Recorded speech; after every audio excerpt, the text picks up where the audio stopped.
మహాశివరాత్రి అని మనకి రెండు మాటలు, అలాగే దోషము ప్రదోషము అని రెండు మాటలు.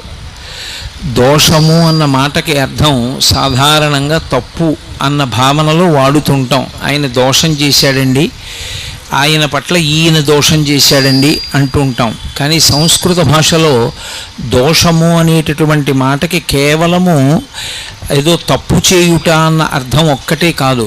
దోషము అంటే పాపము, దోషము అంటే చీకటి అని అర్థాలు. దోషము అంటే చీకటి, బాగా చీకటి పడిపోయింది అనుకోండి, దాన్ని దోషకాలము అని పిలుస్తారు.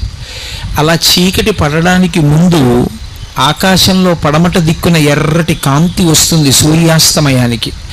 దాని తరువాత కొద్ది కొద్దిగా చీకట్లు అలుముకుంటుంటాయి, కానీ ఇంకా వస్తువులు కనపడుతుంటాయి, కానీ చీకట్లు అలుముకుంటుంటాయి. అలా ఉన్న కాలాన్ని దోషమునకు ముందు ఉన్న కాలము అంటే బాగా చీకటి అలుముకోవడానికి ముందు ఉన్నటువంటి కాలం కాబట్టి ప్రదోషకాలము అని పిలుస్తారు. ఈ ప్రదోషకాలమునకు ప్రత్యేకించి ఒక ప్రతిపత్తి ఉంటుంది. ఆ కాలము శివస్వరూపమై ఉంటుంది.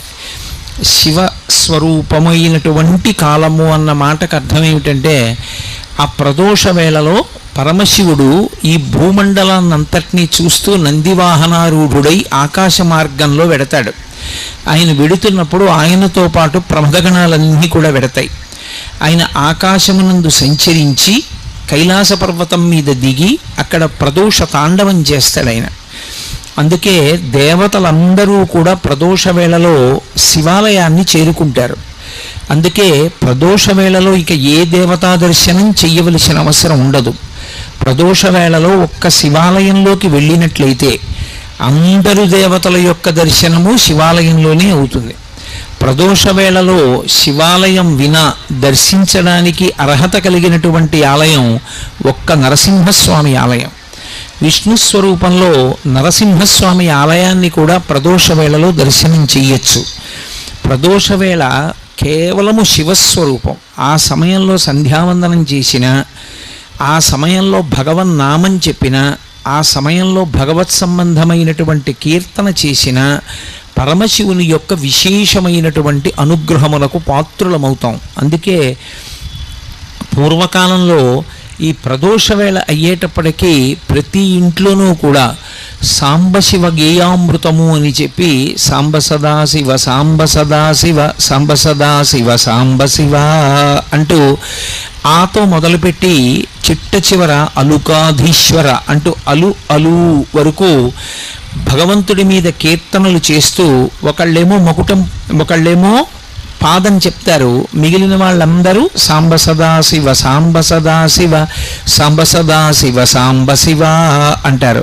సా అంబ శివ అంటే పార్వతీదేవితో కలిసి ఉన్నటువంటి పరమశివుని మేము స్మరిస్తున్నాం. శివస్మరణము అంత గొప్పది, శివభక్తి అంత గొప్పది. అందుకని ప్రదోష వేళ తనంత తానుగా శివపూజకి సంబంధించినటువంటి కాలమై ఉంటుంది. అందుకే అసలు సూర్యోదయం అవుతున్నప్పుడు నిద్రపోకూడదు. సూర్యోదయం అవుతున్నప్పుడు నిద్రపోయిన వాళ్ళని కూడా క్షమిస్తారేమో, కానీ ప్రదోష వేళలో నిద్రపోయినటువంటి వాళ్ళకి మాత్రం క్షమాభిక్ష ఉండదు. ఒక్క పరమవృద్ధులైనటువంటి వాళ్ళు, గర్భిణీ స్త్రీ, ప్రసవమైనటువంటిది, రోగగ్రస్తమైనటువంటి శరీరం ఉన్నవారు, అలాంటి వారు తప్ప అన్యులు ఎవ్వరూ కూడా ప్రదోష వేళలో నిద్రపోకూడదు. ఎందుకు నిద్రపోకూడదు అంటే ఒక్కటే కారణం, ప్రదోష వేళలో పరమేశ్వరుడు పార్వతీ సహితుడై భూమండలం మీద పర్యటించడమే దానికి కారణం. అలాగే దోషము ప్రదోషము అని వాడినట్టే శివరాత్రి మహాశివరాత్రి అని రెండు మాటలు. నిజానికి మనం మాస శివరాత్రి అని పిలుస్తున్నాం. మాస శివరాత్రి అనక్కర్లేదు, శివరాత్రి. శివరాత్రి అని దేన్ని పిలుస్తారంటే, ప్రతి నెలలోనూ కూడా కృష్ణపక్షంలో అంటే అమావాస్యకి ముందు రాత్రి చతుర్దశి తిథి పరివ్యాప్తమై ఉంటే, అంటే రాత్రి 12 గంటల వేళకి చతుర్దశి తిథి ఉండాలి. అలా కానీ ఉన్నట్టయితే దాన్ని శివరాత్రి అని పిలుస్తారు.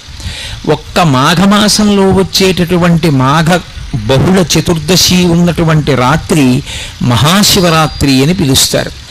ఈ మాస శివరాత్రి అంటూ ఉంటారు, అదే శివరాత్రి. ప్రతి నెలలోనూ చతుర్దశి రాత్రి ఉన్నటువంటి తిథి నాడు వస్తుంది. అది శివరాత్రి, మాఘమాసంలో వచ్చేది మహాశివరాత్రి. ఏమిటి శివరాత్రి అన్న మాటకి ఏమిటి అసలు అర్థం అంటే, శివరాత్రి అన్న మాటకి రెండు అర్థాలు. శివునకు సంబంధించినటువంటి శివపరమైనటువంటి రాత్రి అని ఒక అర్థం, విశేషణ పూర్వపద కర్మధారయా సమాసం. శివుని యొక్క రాత్రి షష్ఠీ తత్పురుష సమాసం. శివుని యొక్క రాత్రి శివపరమైన రాత్రి అని. ఈ చతుర్దశి తిథి బహుళపక్షంలో రాత్రివేళ పరివ్యాప్తమై ఉంటే దానికి ఒక ప్రత్యేకమైనటువంటి లక్షణం ఉంటుంది. అది పరమమంగళప్రదమై భగవంతుని యొక్క అనుగ్రహాన్ని వర్షించేటటువంటి కాలమై ఉంటుంది.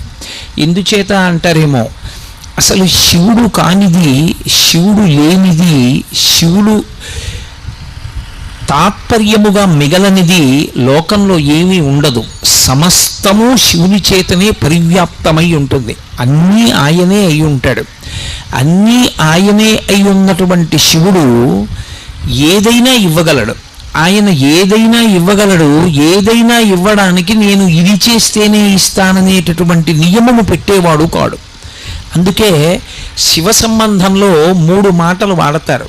ఒకటి ఆయన శివుడు, 2 సజ్జోజాత ముఖము ఉన్నవాడు, 3 అసుతోషుడు. ఈ 3 మాటలు అర్థమైతే అసలు మహాశివరాత్రి అనేటటువంటి తిథికి ఉన్నటువంటి విశేషం ఏమిటో అర్థమవుతుంది. ఆయన శివుడు. శివుడు అంటే మంగళప్రదుడు, శుభప్రదుడు, కళ్యాణకారకుడు, శోభనకారకుడు, మంగళకారకుడు అని గుర్తు. ఆయన ఎప్పుడూ భక్తులైనటువంటి వారికి మంచి చెయ్యడం వినా, ఉపకారం చెయ్యడం వినా, అపకారం చెయ్యడం అనేటటువంటిది తెలియని స్వరూపం ఏముంటుందో అటువంటి భగవత్ స్వరూపానికి శివ అని పిలుస్తారు. అందుకే అసలు శివుడు ఎన్నడూ ఇబ్బంది పెట్టడం అనేటటువంటి మాట లోకంలో ఉండదు. అందుకే మంత్రపుష్పం చెప్పినప్పుడు చెప్తూ ఉంటారు, ఈశాన సర్వ విద్యానాం ఈశ్వర సర్వభూతానాం బ్రహ్మాధిపతి బ్రహ్మణోధిపతి బ్రహ్మా శివోమే అస్తు సదాశివోం అంటారు. సదాశివోం, సదా బ్రహ్మ, సదా విష్ణు. ఆ మాటలు లేవు వేదంలో. సదాశివ అదొక్కటే ఉంది. సదాశివుడు అని పేరు పెట్టుకుంటూ ఉంటారు. ఆయన పేరు సదాశివరావు గారండి అంటుంటారు. సదాశివ అంటే సదా అంటే ఎల్లప్పుడూ ఆయన శివుడు. శివుడు అంటే మంగళప్రదుడు. ఎల్లప్పుడూ అంటే ఆయన అసలు కోపం పెట్టుకోవడం అనేటటువంటి మాట కానీ, బాధ పెట్టడం అన్న మాట కానీ తెలియని వాడెవరైనా ఉంటే లోకంలో అది శివుడు ఒక్కడే. ఆయనకి అసలు బాధ పెట్టడం అనేటటువంటి మాట ఆయన యొక్క చరిత్రలో, ఆయన యొక్క జీవితంలో, ఆయన యొక్క అనుగ్రహ ప్రధాన విశేషమునందు ఎక్కడా కనపడదు.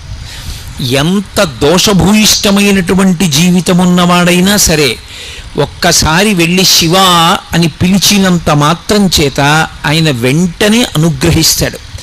అలా అనుగ్రహించగలిగినటువంటి ఉదారమైన హృదయం ఉన్నవాడు లోకమునకు తండ్రి కనుక జగత పితరౌ వందే పార్వతీ పరమేశ్వరౌ అంటాడు కాళిదాస మహాకవి.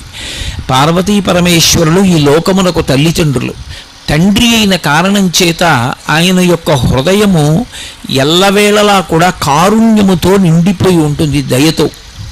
ఆ దయతో ఉన్న కారణం చేత ఆయన నువ్వు ఈ తప్పు చేశావని చూడడం, వచ్చి క్షమించమని అడిగి భక్తితో నిలబడినంత మాత్రం చేత అనుగ్రహించగలిగినటువంటి పితృహృదయము కలిగినటువంటి వాడు.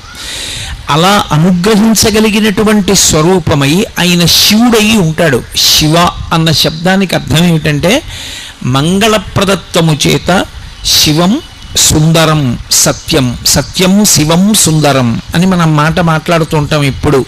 సత్యం అంటే సత్యం, సత్యం అంటే ఒకనాడు ఉండి ఒకనాడు లేకుండా పోయేవాడు కాడు. ఆయన ఎప్పుడూ ఉంటాడు. ఈ లోకాల మొత్తం మీద అసలు ఐదవతనం తరగడం అనేటటువంటి మాట లేనిది. అసలు కామానికి లొంగనటువంటి భర్తని పొంది ఉన్నది ఒక్క పార్వతీదేవి మాత్రమే. లోకంలో ఏ స్త్రీకైనా ఎప్పుడైనా ఐదోతనానికి ఇబ్బంది రావచ్చు, లేదా ఆమె వెళ్ళిపోయిన తరువాత అయినా భర్త వెళ్ళిపోతాడు కొంతకాలానికి. కానీ ఆమె భర్త వెళ్ళిపోవడం అనేటటువంటి మాట లోకంలో ఎన్నటికీ ఉండనిది. నిత్య సుమంగళి మహాతల్లి సర్వమంగళాదేవతా స్వరూపమైనది ఎవరంటే పార్వతీదేవి ఒక్కతే. ఆమె యొక్క పసుపు కుంకాలు అక్షయం.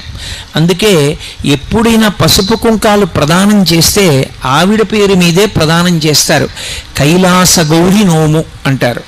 ఆవిడ పేరు మీద కానీ ఆ పసుపు కుంకాలు ఇస్తే ఆవిడ పరమపరవశాన్ని పొంది ఏ స్త్రీ యొక్క పసుపు కుంకాలకి లోటు రాకుండా ఆమె కాపాడుతుంది.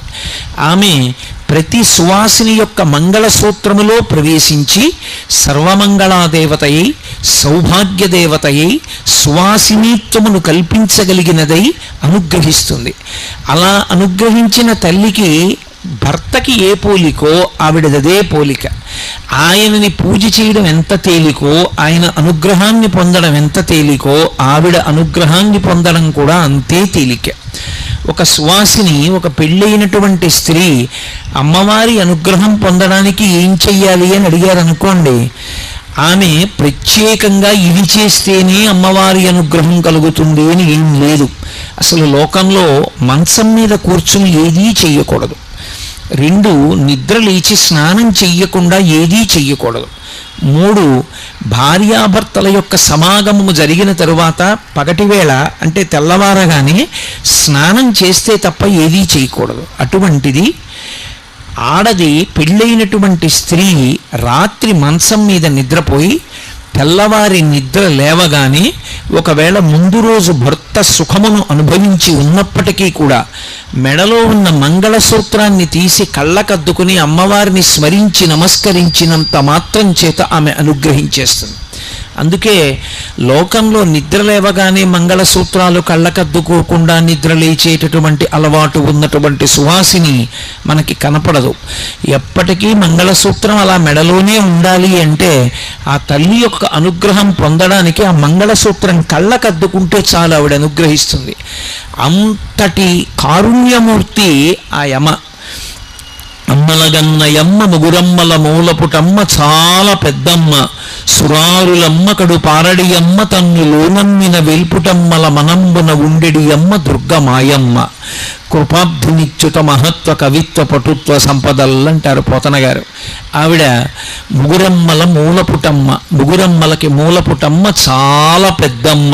ఎప్పటి తల్లు ఆ తల్లి ఆ తండ్రి వాళ్ళిద్దరూ ఇప్పుడు పుట్టిన వాళ్ళు అని చెప్పడం కుదరదు. వాళ్ళిద్దరికీ పుట్టిన తేదీ లేదు. ఈ సమస్త బ్రహ్మాండములు ఎప్పుడున్నాయో అంతకన్నా ముందే వాళ్ళు ఉన్నారు. అందుకే లలితా సహస్రనామ స్తోత్రంలో అమ్మవారికి పూర్వజ అని ఒక పేరు. జా అంటే పుట్టినది, పూర్వజ అంటే దీనికన్నా ముందు పుట్టినది. నేను ఈ పూలదండ చూపించి ఆవిడ ఎప్పుడుంది అంటే పూర్వజ, ఈ పూలు పుట్టకముందు ఉంది. ఈ పూలు పుట్టిన చెట్టు దాన్ని పుట్టకముందు ఉంది. ఆ చెట్టు పుట్టిన భూమి ఆ భూమి పుట్టకముందు ఉంది. అసలు మీరేది చెప్పండి దానికన్నా ముందావిడుంది. పూర్వజ అని వదిలేశాడు వ్యాసుడు. అందుకే నువ్వు ఏది చెప్పు దానికన్నా ముందావిడుంది. అయితే ఇక్కడ ఒక చమత్కారం ఉంటుంది. మరి అంత ముందు పుట్టిన తల్లి జుట్టు తెల్లపడదా? ఎప్పుడైనా అమ్మవారిని ధ్యానం చేస్తే తెల్లటి జుట్టు ఉన్నటువంటి తల్లిని ధ్యానం చెయ్యొచ్చా అంటే ఎప్పుడూ చెయ్యకూడదు. అలా పరమదోషం.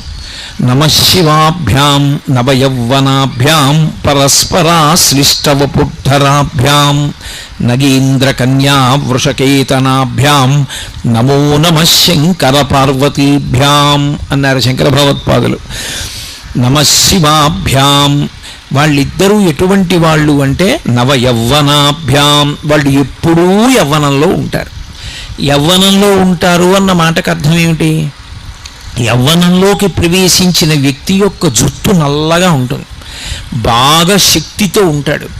ఆయనకి ఏమీ శక్తి క్షీణించడం, కళ్ళజోడు పెట్టుకోవలసిన అవసరం, జుట్టు తెల్లబడిపోవడం అలాంటివి ఏమి ఉండవు. బాగా బలంగా ఉన్నటువంటి కాలాన్ని యవ్వనం అంటారు. కానీ అందరూ యవ్వనంలోకి ప్రవేశిస్తారు, అందరికీ యవ్వనంలో ఉండాలని కోరుకుంటుంది కూడా. ఎందుకు అంటే ఒంట్లో బలం ఉంటుంది, తన పనులు తాను చేసుకోవచ్చు, 10 మందికి ఉపయోగపడవచ్చు. వృద్ధాప్యం వచ్చేసింది అనుకోండి, తానే వేరొకరి మీద ఆధారపడాలి, తానెవరికి ఏం చేసి పెట్టగలడు. అందుకని ఎవరైనా యవ్వనంలో ఉండాలని కోరుకుంటారు. కానీ మనం ఉండగలమా? మనం కోరుకుంటే యవ్వనంలో ఉండలేము. కాలము యొక్క ప్రవాహమునందు మనందరి శరీరములు జర్జరీభూతములవుతాయి. అంటే శరీరమంతా ముడతలు పడిపోయి జుట్టు తెల్లబడిపోతుంది. జుట్టు తెల్లబడిపోయింది అంటే అప్పుడు దాన్ని ఇంకా శరీరము అని పిలవకూడదు, దేహము అని పిలుస్తారు. ఆయన దేహం అండి అనాలి, అంతేకాని ఆయన శరీరం అండి అనకూడదు. శరీరము అని ఎప్పుడు పిలుస్తారంటే దానికి పెరిగే అలవాటు ఉంటే, బలాన్ని పుంజుకునే అలవాటు ఉంటే శరీరం అంటారు.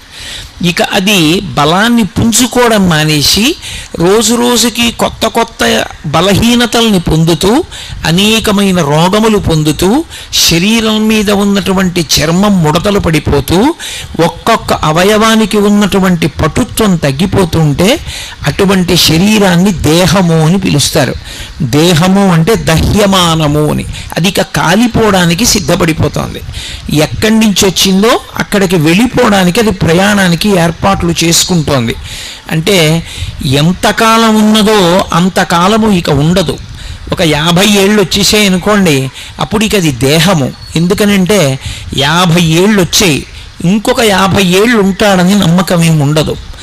ఉన్నా చాలా గొప్ప విషయం అది. కానీ ఇక ఆ పడమట సంధ్య అంటే ఒరిగిపోతున్నాడు, ఇక దహ్యమానం అయిపోతుంది, ఆ శరీరం కాలిపోవడానికి సిద్ధపడిపోతోంది. ఇలా ఎందుకు అయిపోతుంది అంటే మాకురు ధనజన యవ్వన గర్వం హరతి నిమేషకాల సర్వం మాయామయమిదమఖిలం హిత్వా బ్రహ్మపదం త్వం ప్రవిశ విదిత్వ అంటారు శంకర భగవత్పాదులు. కాలము బహుబలవత్తరమైనటువంటి స్వరూపము. ఈ చెయ్యి గుండెల మీద వేసుకుని నేనింత వాణ్ణి నేనంత వాణ్ణి అంటాడు. నేను ఇంత వాణ్ణి అని చెప్పినవాడు కాలమునందే ఎందుకు పనికిమాలినవాడు అయిపోతాడు. నేనింత అధికారిని అంటాడు. కాలమునందు 60 ఏళ్ళు వచ్చాయి, పోయింది పదవి, పలికేవాడు ఉండడు.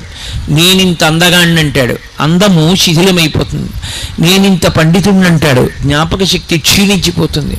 నేనింత బలవంతుడిని అంటాడు, కాళ్ళు చేతులు వణుకుతాయి, కళ్ళు సరిగ్గా కనపడవు, బలం క్షీణించిపోతుంది.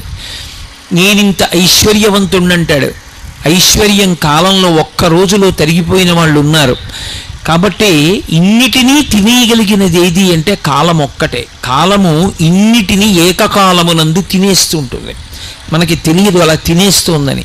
ప్రత్యాయంతి గతాః పునర్న దివసాః కాలో జగద్భక్షకః అంటారు శంకరాచార్యుల వారు.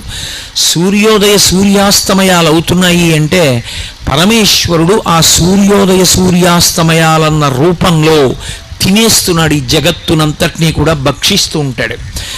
శరీరముల యొక్క ఆయుర్దాయము క్షీణించిపోతోంది. ఇవాళ పొద్దున్న, ఇవాళ సాయంకాలం, నా జీవితంలో 12 గంటల కాలం అయిపోయిందా లేదా? అయిపోయింది. అయిపోయిన కాలం ఇక తిరిగి రాదు.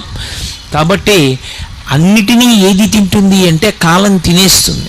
కాబట్టి మనందరి యొక్క శరీరములు బలహీనపడతాయి, మనందరి జుట్టు తెల్లబడుతుంది. అందుకే మనం యవ్వనంలో ఉండేవాళ్ళం కాము. యవ్వనంలో ఉన్నప్పుడు సార్థక్యం పొంది కష్టపడి శాస్త్రం చదువుకున్నవాడు, భగవద్భక్తిని అలవాటు చేసుకున్నవాడు ఆ సమయంలో చదువుకున్నదేదో అదే స్ఫురణలో ఉంటుంది. ఆ తర్వాత చదువుకున్నది సరిగ్గా జ్ఞాపకంలో ఉండదు, చెదిరిపోతూ ఉంటుంది. కానీ పరమేశ్వరుడికి అలా యవ్వనం పోవడం ఉండదు, ఎప్పుడూ యవ్వనంలో ఉంటాడు. అంటే ఆ మాటకు అర్థం ఏమిటి? ఆయన ఏదో పిటపిటలాడుతూ ఉంటాడు అని కాదు దాని అర్థం. ఆయన కాలమునకు లొంగేవాడు కాడు. ఆయన కూడా కాలమునకు లొంగిపోయి కాలములో ఆయన కూడా వృద్ధుడైపోయి ఆయనకి బలం తగ్గిపోయి అలా ఉండదు. ఆయన కాలమును శాసిస్తాడు.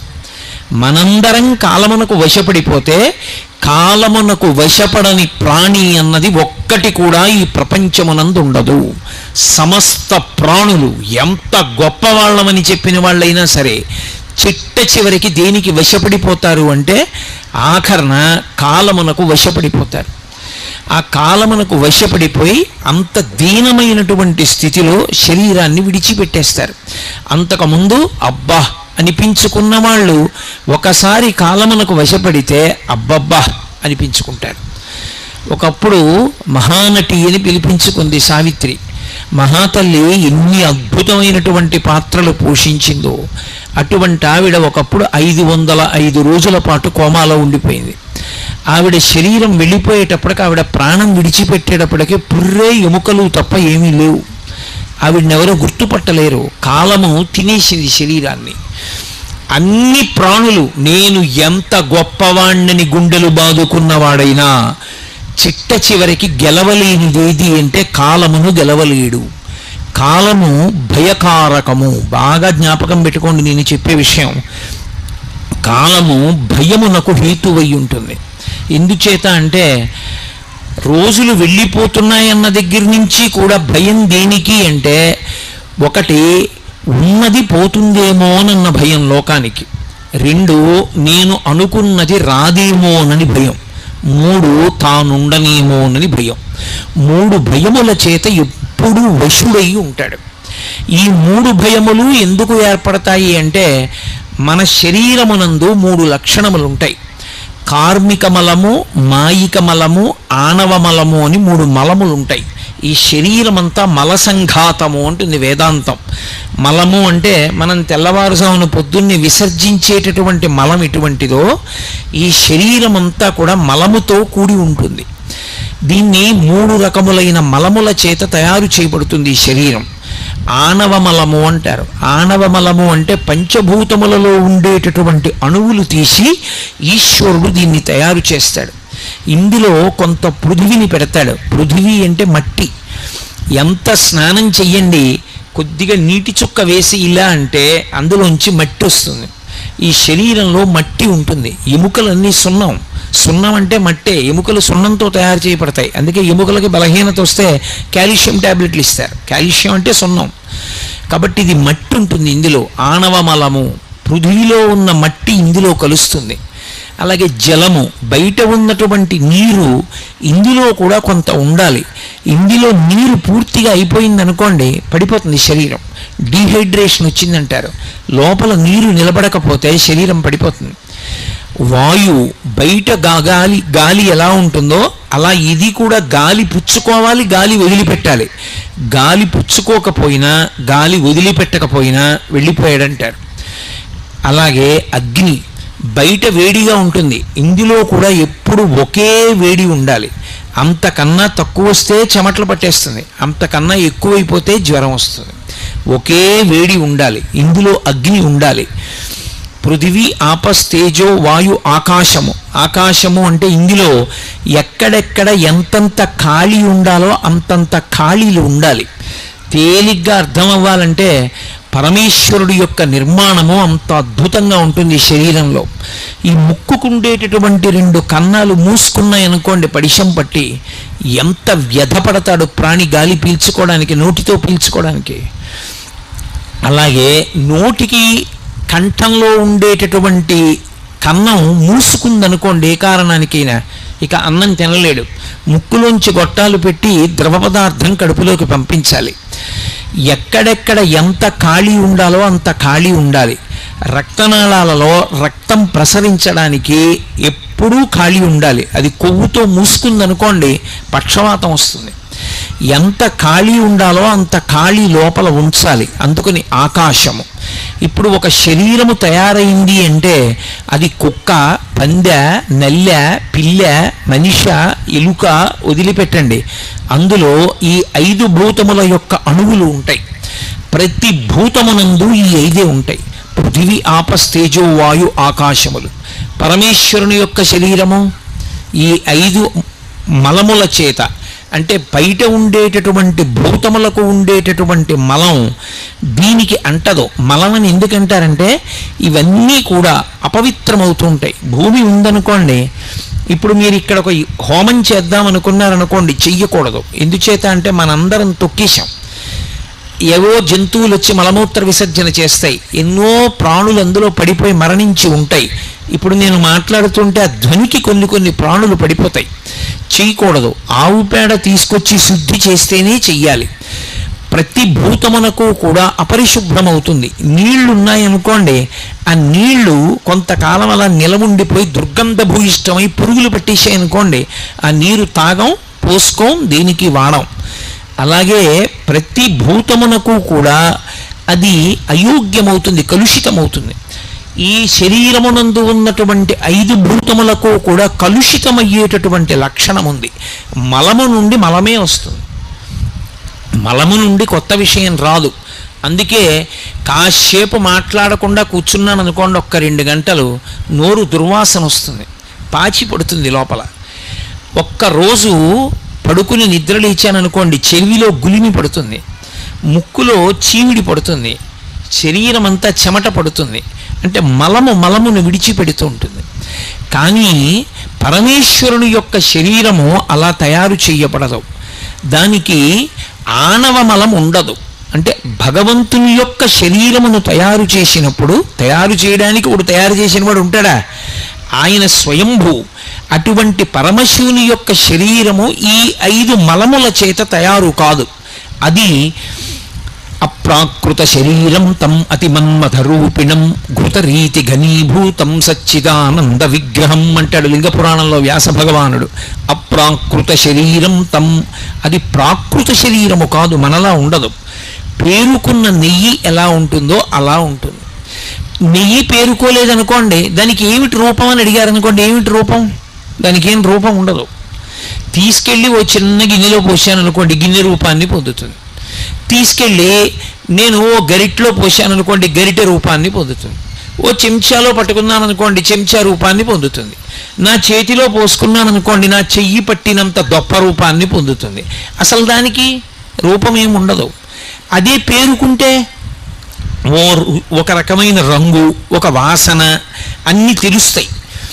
పేరుకున్న నెయ్యి ఎలా ఉంటుందో అలా రూపము లేనివాడు రూపాన్ని పొందుతాడు. అందుకే పరమశివుడికి 63 మూర్తులు.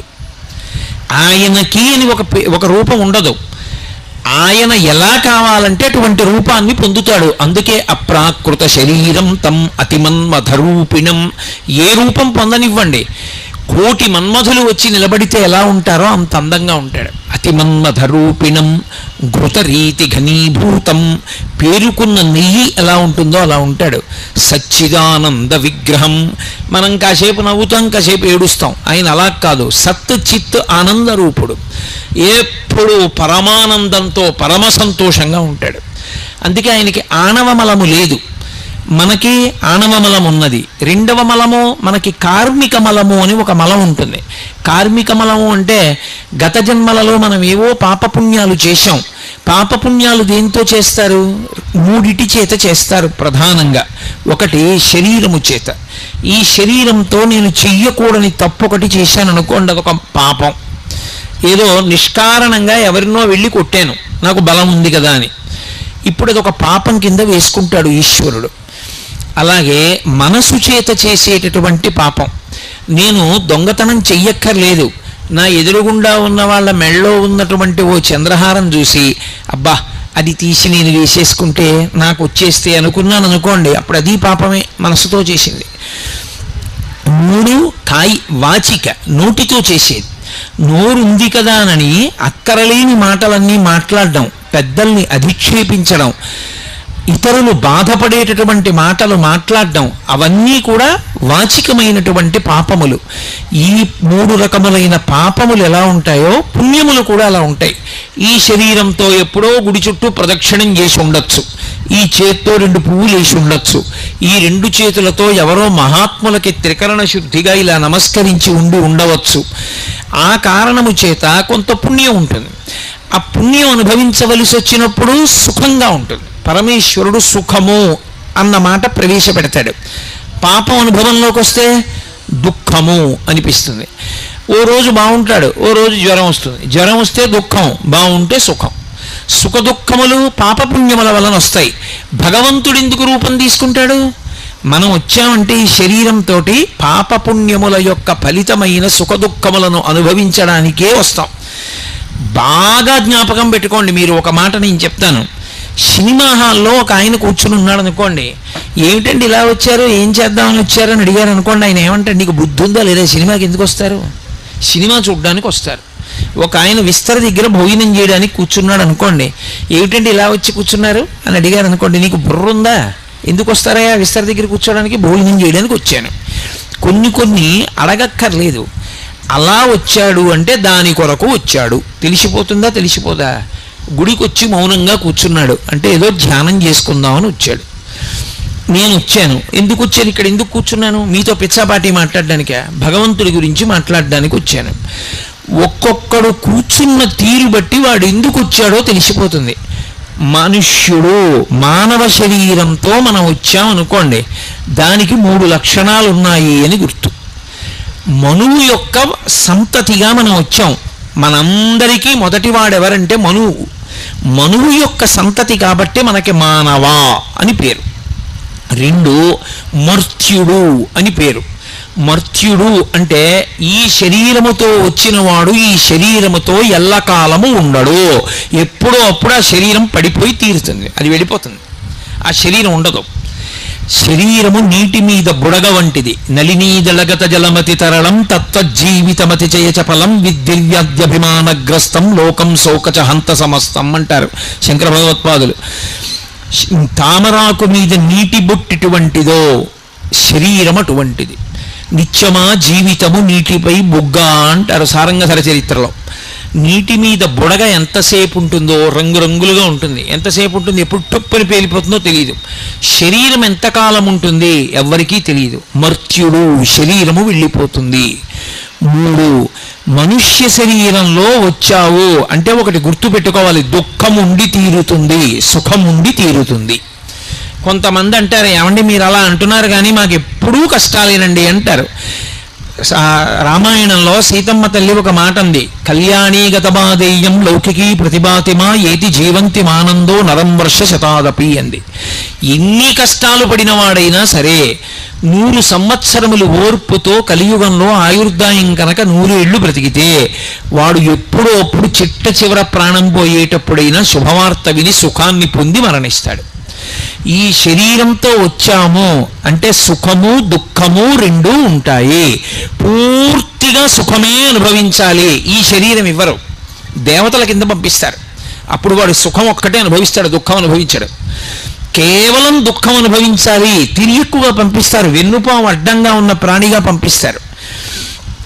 కాదు, సుఖము దుఃఖము 2 అనుభవించాలి, మనుష్య శరీరం ఇచ్చి పంపిస్తారు. అందుకే మనుష్యునిగా పుట్టినటువంటి ఏ ఒక్కనికి కూడా సుఖము దుఃఖము 2 లేకుండా కేవలము సుఖములు కానీ కేవల దుఃఖము కానీ ఉండవు. ఎప్పుడూ అప్పుడు సుఖము దుఃఖము 2 ఉంటాయి, 2 అనుభవిస్తాడు. అంతేగాని ఏమండి నాకు అస్సలు కష్టం రాకూడదు అన్న మాట అనకూడదు. ఎందుకో తెలుసా? కష్టాన్ని అనుభవించడం అనేటటువంటి దానివల్ల భగవంతుడు ఒక్క గొప్ప అనుగ్రహాన్ని ఇస్తాడు మనకి. అందుకు ఇస్తాడు ఈ శరీరాన్ని. అది శివుడు చేసేటటువంటి ఉపకారం. ఈ శరీరం ఇచ్చి ఆయన ఒక మహోపకారం చేస్తాడు. ఏమిటా ఉపకారం? నాకు ఈ మధ్య ఓ 10 రోజుల క్రితం ఓ 4 రోజులు జ్వరం వచ్చింది. 4 రోజులు జ్వరం వచ్చిందని గుండెలు బాధేసుకోకూడదు. జ్వరం వచ్చింది అంటే జ్వరము అన్న పేరుతో బాధ పెట్టి నేను గత జన్మలలో ఎప్పుడో ఎవరో విపరీతమైనటువంటి తాపం పొందేటట్టుగా మాట్లాడి బాధ పెట్టాను. ఆ పెట్టినటువంటి బాధని పాపాన్ని ఇవాళ జ్వరం రూపంలో ఈశ్వరుడు తీసేశాడు. ఈశ్వర, నేను ఏనాడో చేశాను తప్పు, ఇప్పుడు తీసేశావు జ్వరం రూపంలో. 4 రోజులు జ్వరం అనుభవించడం ఇంత కష్టమైతే ఇంకొకటి మనసు బాధపడేటట్టు నేను మాట్లాడకుండా నన్ను అనుగ్రహించు, నా మాట అదుపులో ఉండేటట్టు నన్ను రక్షించు అని నేను చెప్పుకోవాలి. అంతేగాని జ్వరం వచ్చిందండి అని గుడ్డలు బాధేసుకోక్కర్లేదు. అదే అంటుంది భారతంలో కుంతీదేవి, కష్టం రాకుండా ఎవడూ ఉండడు, వచ్చిన కష్టాన్ని పరమేశ్వరుడు యొక్క ప్రసాదమన్న బుద్ధితో అనుభవించడం నేర్చుకోగలగాలి. ఈశ్వరుడి పాదాలు విడిచిపెట్టేస్తే ఏమొస్తుంది? ఈశ్వర, ఎప్పుడో తప్పు చేశాను, మీరు కష్టం ఇచ్చారు, కానీ ఓర్చుకోలేను తండ్రి, ఇప్పుడు బుద్ధి వచ్చింది, ఇంత కష్టపెట్టకండి అంటే నమశివాభ్యాం అశుభాపహాభ్యాం, అంత కష్టపెట్టంలేరా, తక్కువ కష్టంతో తీసేస్తాను ఈ పాపం అని పాము కరవవలసిన వాడిని చీమ చేత కరిపించి తీసేస్తాడు ఆయన. కాబట్టి భగవంతుని యందు భక్తి ఎన్నడూ విడిచిపెట్టకూడదు. అలా విడిచిపెట్టకుండా నిలబడగలిగిన వాడెవడో వాడి భక్తి పండినటువంటి భక్తి. అందుకు ధూర్జటి చెప్పుకున్నాడు కాళహస్తీశ్వరలింగం దగ్గరికి వెళ్ళి, నేను సేవింపగ నాపదల్పడమని నిత్యోత్సవం బబ్బని జనమాతృండనని సంసార మోహంబు పైగొనని గ్రహగతులు కుందింపని మేలు వచ్చిన రాణి అవి నాకు భూషణములే శ్రీకాళహస్తీశ్వర అన్నాడు. లోకుల్నంగని మెచ్చని అలుగని లోలోన నిందించని చీకాకున్బడని మహాత్ముడనని జేలొగ్గని మూకీభావమునం తిట్టని త్రోయని నీ కారుణ్యము కలిగి ఉండినను అంతే చాలునో శంకర. లోకాలు మెచ్చుకొని తిట్టని, మహాత్ముడనని నమస్కారాలు పెట్టని, దుర్మార్గుడనని రాళ్ళు పెట్టి కొట్టని బాధ లేదు. నీ అనుగ్రహం పోకుండా ఉంటే చాలు, నీ యందు భక్తి ఉంటే చాలు శంకర, నాకు అది చాలు అన్నాడు. కాబట్టి మనందరం గత జన్మలలో చేసుకున్నటువంటి పాపపుణ్యముల యొక్క ఫలితాన్ని సుఖదుఖాలుగా అనుభవించడానికి జన్మలోకి వచ్చాం. పరమేశ్వరుడు తేతలిలో శివలింగ రూపంలో వెలిశాడు. ఆయన కూడా ఏమైనా పాపపుణ్యాలు అనుభవించడానికి వచ్చాడా? ఉండవు. ఆయనకేం పాపపుణ్యాలు ఉండవు. ఆయనకి ఏమీ లేకపోయినా మరి ఎందుకు వస్తాడు? మనని అనుగ్రహించడానికి వస్తాడు, మనని సేద తీర్చడానికి వస్తాడు, మనం భక్తితో ఆర్తితో వెళ్ళి చెప్పుకోవడానికి వస్తాడు. ఈ మాటకి అర్థం మీరు చాలా జాగ్రత్తగా పట్టుకోవాలి. ఓ కష్టం వచ్చిందనుకోండి, ఏదో ఇబ్బంది వచ్చింది, వాడు ఉన్నాడన్న నమ్మకం ఒకటి ఉండాలి. గుళ్ళోకి వచ్చే ముందు అసలు వాడు ఉన్నాడు, వాడు పరమశివుడు, వాడు కూర్చున్నాడు అలా అని వచ్చి వాడితో చెప్పుకోవాలి. వాడితో వచ్చి చెప్పుకునేటప్పుడు లోపలికొచ్చి కూర్చున్నప్పుడు వాడు ఉన్నాడు అన్న భావన మనసులో గట్టిగా స్థిరపడకుండా ఏదో వచ్చామంటే వచ్చాం, ఏదో వెళ్ళామంటే వెళ్ళాం, ఉపయోగం ఏముంది?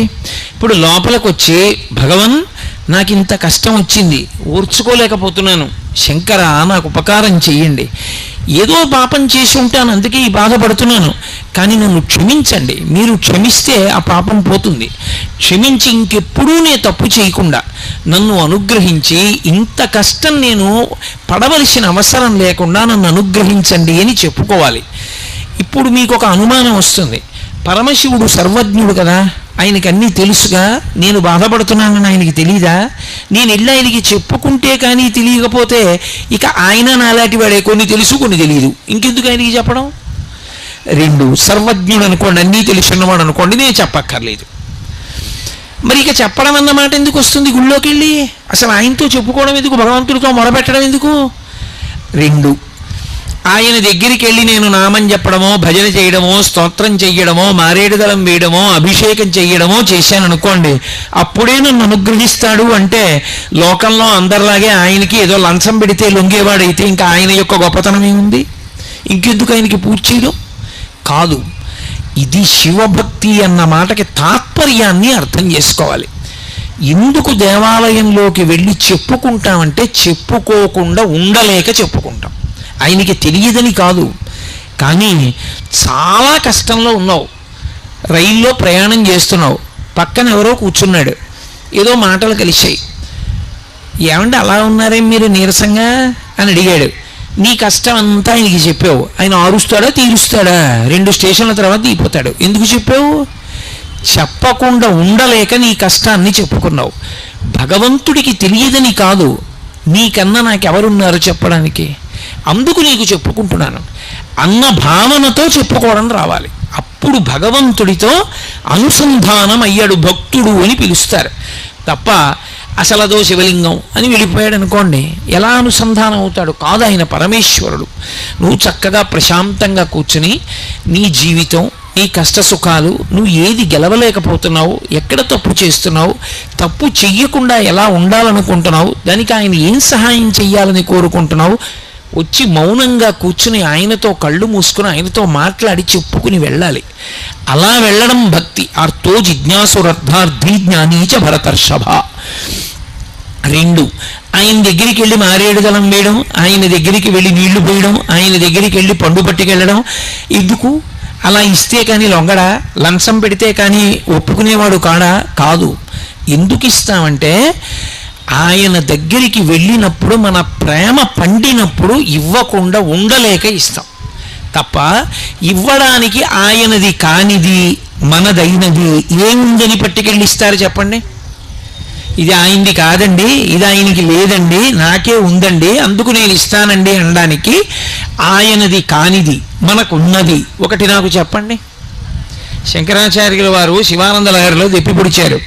కరస్తే హేమాద్రియౌ కిరీశ నికటస్థే ధనపతౌ శిరస్థే శీతాంశౌ చరణయుగళస్థే అఖిల శుభౌ గృహస్థే స్వర్భూజామరసురభి చింతామణిగణి కమర్థం దాస్యేహం భవతు భవదర్థం మమ మనః అన్నారు.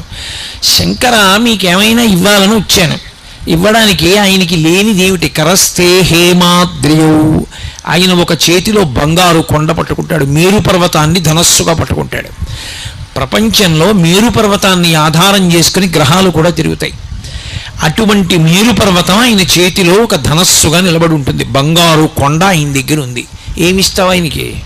ఆయనకు గొలుసు చేయించాలా? ఆయనకు మువ్వల వడ్డానం చేయించాలా? ఆయనకి ఏం లేదని మనం ఇస్తాం. కాబట్టి ఇవ్వలేము, బంగారం ఇవ్వలేము. అయ్యా, మీ దగ్గర బంగారం ఉంది కానండి, ఏ అర్ధరాత్రో 4 రూపాయలు కావాలంటే మీరు ఏటీఎం కౌంటర్కి వెళ్ళాలి కదా, మీ దగ్గర డబ్బులు ఉన్నప్పుడు బంగారం అమ్ముకుందాం అంటే ఎవడు కొంటాడు? అర్ధరాత్రి దొంగలని పట్టుకుంటారు. అందుకని చెప్పి మీకు కొంత డబ్బు ఇద్దాం అనుకుంటున్నానంటారా? గిరీశ నికటస్థే ధనపతౌ, ఓ శివ, మీ దగ్గర నవనిధులకు అధిపతి అయినటువంటి కుబేరుడు ఇలా చేతులు కట్టుకుని నిలబడి ఉంటాడు. ఎప్పుడైనా శివుడికి ఏదైనా నేను చేయగలనా అని అప్పటి నుంచి ఇప్పటి వరకు అలాగే నించుని ఉన్నాడు. శివుడికి ఆయన దగ్గర తీసుకోవాల్సిన అవసరం ఉండదు, ఆయనకే శివుడు ఇస్తూ ఉంటాడు. ఇక నేనేమిస్తాను? గిరీశ నికటస్థే ధనపతౌ శిరస్థే శీతాంశౌ, ఆయన తల మీద తదియనాటి చంద్రరేఖ ఉంటుంది. ఎందుకు చంద్రరేఖ? అందరిలా చక్కగా ఏదో మణో ఓ తురాయో పెట్టుకోకూడదు. ఏమిటి చంద్రరేఖ పెట్టుకోవడం ఎందుకు అంటే, చంద్రరేఖ దేనికి గుర్తు అంటే తరిగిపోతూ ఉన్నటువంటి కాలానికి గుర్తు. మనం చాంద్రమానము అని పిలుస్తాం, రోజు తిథి చెప్తాం. ఇవాళ పొద్దున నేను సంధ్యావందనం చేసుకుంటూ మాఘమాసే కృష్ణపక్షే ఏకాదశిమ్యాం అని చెప్పాను. రేపు ద్వాదశిమ్యాం అంటాను, ఎల్లుండి త్రయోదశిమ్యాం అంటాను. ఇలా తిథి చెప్పుకుంటూ వెళ్ళిపోతే అమావాస్య వస్తుంది. తర్వాత కృష్ణపక్షే అన్ను, శుక్లపక్షే అంటాను. శుక్లపక్షంలో చంద్రరేఖలు పెరుగుతాయి, చంద్రకళలు. కృష్ణపక్షంలో తరుగుతాయి. చంద్రకళలు పెరుగుట, చంద్రకళలు తరుగుట అన్న తిథులలో కాలం వెళ్ళిపోతోంది. కాలమునందు మనందరం పడిపోతున్నాం, కానీ వెళ్ళిపోతున్న కాలం అంతా ఆయనకు ఆభరణంగా నిలబడిపోయింది. అది చంద్రరేఖ. ఈ కాలమునందు పడిపోకుండా, కాలమునందు మళ్ళీ పుట్టవలసిన అవసరం లేకుండా, ఈసారి పడిపోవడం ఒక్కటే చిట్ట చివరిసారి పడిపోవడం, ఇక మళ్ళీ పుట్టవలసిన అవసరం ఉండదు. పుట్టి ఉన్నాం కాబట్టి ఇదే ఆఖరిసారి చనిపోవడం. ఇలా చెయ్యగలిగిన వాడెవడు? పరమశివుడు ఒక్కడే. అందుకే పుట్టడానికి కారణమైన మన్మధుణ్ణి కాలుస్తాడు, సావడానికి కారణమైన యముణ్ణి చంపుతాడు. ఈ రెండూ చెయ్యగలిగిన వాడు శివుడు ఒక్కడే. కాబట్టి శివ, మీరు చంద్రరేఖ పెట్టుకుంటారు అంటే ఎవరు మీ పాదములు పట్టుకున్నారో వాడు మళ్ళీ పుట్టవలసిన అవసరం ఉండదు. పునరపి జననం పునరపి మరణం పునరపి జననీ జఠరే శయనం ఇహ సంసారే బహుజుస్తారే కృపయాపారే పాహిమురారే అంటారు. పుట్టుక చావు, పుట్టుక చావు, పుట్టుక చావు. ఇలా పుట్టవలసిన అవసరం లేకుండా మోక్షం ఇవ్వగలిగిన వాడు ఆయన. అటువంటి వాడు కనుక చంద్రరేఖ ధరించి ఉంటాడు. అటువంటి చంద్రరేఖని పరమశివుడు ధరించి ఉంటే శిరస్థే శీతాంశౌ చరణయుగళస్థే అఖిల శుభౌ. ఎవరింట్లోనైనా ఏదైనా శుభకార్యం జరగాలి అంటే ఇది ఎవరి వలన జరుగుతుంది అంటే పరమశివానుగ్రహంగా జరుగుతుంది. శుభాలన్నీ ఎక్కడుంటాయంటే పరమశివుడు యొక్క పాదముల మీద పడి ఉంటాయి. ఏమండి, మా ఇంట్లో మా అమ్మాయి పెళ్ళవట్లేదు, మా అమ్మాయి పెళ్ళవట్లేదు అన్నాడు అనుకోండి, అన్నిటికీ ఒకటే మందు, వెళ్ళి శివలింగానికి అభిషేకం చేయించుకోండి. ఆయన చల్లబడితే మన మనసు చల్లబడుతుంది. అభిషేకం చేయించుకున్నాడు, ఆయన కాలు ఇలా అంటాడు, అంతే. వెంటనే కూతురు పెళ్లి కుదిరింది అనేటటువంటి మాటతో మంగళతోరణం వచ్చి గడపని పట్టుకుంటాడు. అన్ని శుభాలు ఆయన పాదాల దగ్గర పడున్నాయి. ఆయనకేం శుభం చేస్తాం మనం? ఆయనకి చెయ్యగలిగినటువంటి వాళ్ళం కాం మనం. కాబట్టి చరణయుగళస్థే అఖిల శుభౌ పోన్లేవయా ఇవన్నీ ఇవ్వలేకపోతే నీకు ఇంకేమైనా ఇస్తాం. గృహస్థే స్వర్భూజామరసురభి చింతామణిగణి. ఆయన ఇంట్లో కామధేనువులు కల్పవృక్షాలు, ఏకంగా కల్పవృక్షాల తోట, కామధేనువుల మంద ఆయన ఇంట్లో ఉన్నాయి. మనమేమిస్తాం ఆయనకి? ఇంకా మనమేమి ఇవ్వలేము ఆయనకి ఇవ్వడానికి. అసలు చింతామణి పాణిగ్రాహి, చింతామణులకు చింతామణి పార్వతీదేవి ఆయన ఇల్లాలు, ఆయనకి మనమేమిస్తాం? కాబట్టి గృహస్థే స్వర్భూజామరసురభి చింతామణిగణి, అటువంటి వాడికి ఇవ్వడానికి కమర్ధం దాస్యేహం, నన్ను ఏమిమ్మంటావు? ఇంకా ఇవ్వడానికి ఏం లేదు, నా దగ్గర ఉన్నది ఒకటే. ఏమిటో తెలుసా? అది నేను నేను నేను అనేది, నీ వాడను కాను కాను అని అడ్డం పడేది నా మనసు ఒకటే. దాన్ని నీకు ఇచ్చేస్తాను, పుచ్చేసుకో. భవతు భవదర్థం మమ మనః, నా మనసుని నీదిగా తీసేసుకో. తీసేసుకుంటే నా మనసు నీదైపోతే ఎప్పుడూ నువ్వు నా మనసులో ఉంటావు, చాలు నాకు. కాబట్టి నా మనసు లొంగట్లేదు, అది నా మాట వింటలేదు, ఎటో పోతోంది అస్తమానం. ఉషేయి శివుడి పాదాలు పట్టుకోవే అంటే పట్టుకోకుండా అన్ని చోట్ల తిరుగుతోంది. కాబట్టి దీన్ని నువ్వు ఉచ్చేసుకో. ఇది నీ మాట వింటే నీ దగ్గర ఉండాలిగా, నీ దగ్గర ఉండట్లా, ఇది తిరుగుతోంది, తిరుగుతున్న దాన్ని నువ్వు ఉచ్చేసుకో. ఎంత భక్తితో ప్రార్థించారో చూడండి. అటువంటి ఆయనకి మనం ఏమి ఇవ్వగలం? మనం ఇవ్వడానికి ఏమి ఉండదు. ఎవడైనా నేనండి దానికి వెండి తొడుగు చేయించాను, నేను తలుపులు చేయించాను, నేను అదిగో రాళ్ళు వేయించాను, నేను అభిషేకం చేయించాను అని ఎవడైనా అన్నాడు అనుకోండి, వాడికన్నా అమాయకుడు లోకంలో ఇంకోడు లేడు. ఇది వాడు చేయించలేడు, వాడు ఎక్కడి నుంచి చేయిస్తాడు? అసలు వాడన్నవాడు ఉన్నాడంటే శివుడు శరీరాన్ని చేసి ఇచ్చాడు కాబట్టి, లేకపోతే శరీరమే లేదు. ఇక నేనన్న మాట ఎక్కడి నుంచి వచ్చింది? వాడి అనుగ్రహంతో వాడు చేశాడు తప్ప వాడికి చెయ్యగలిగిన మొనగాడు వీడా? కమర్థం దాస్యేహం, నేనేం చేయగలనన్నారు శంకరాచార్యులు వారంతటి వారు.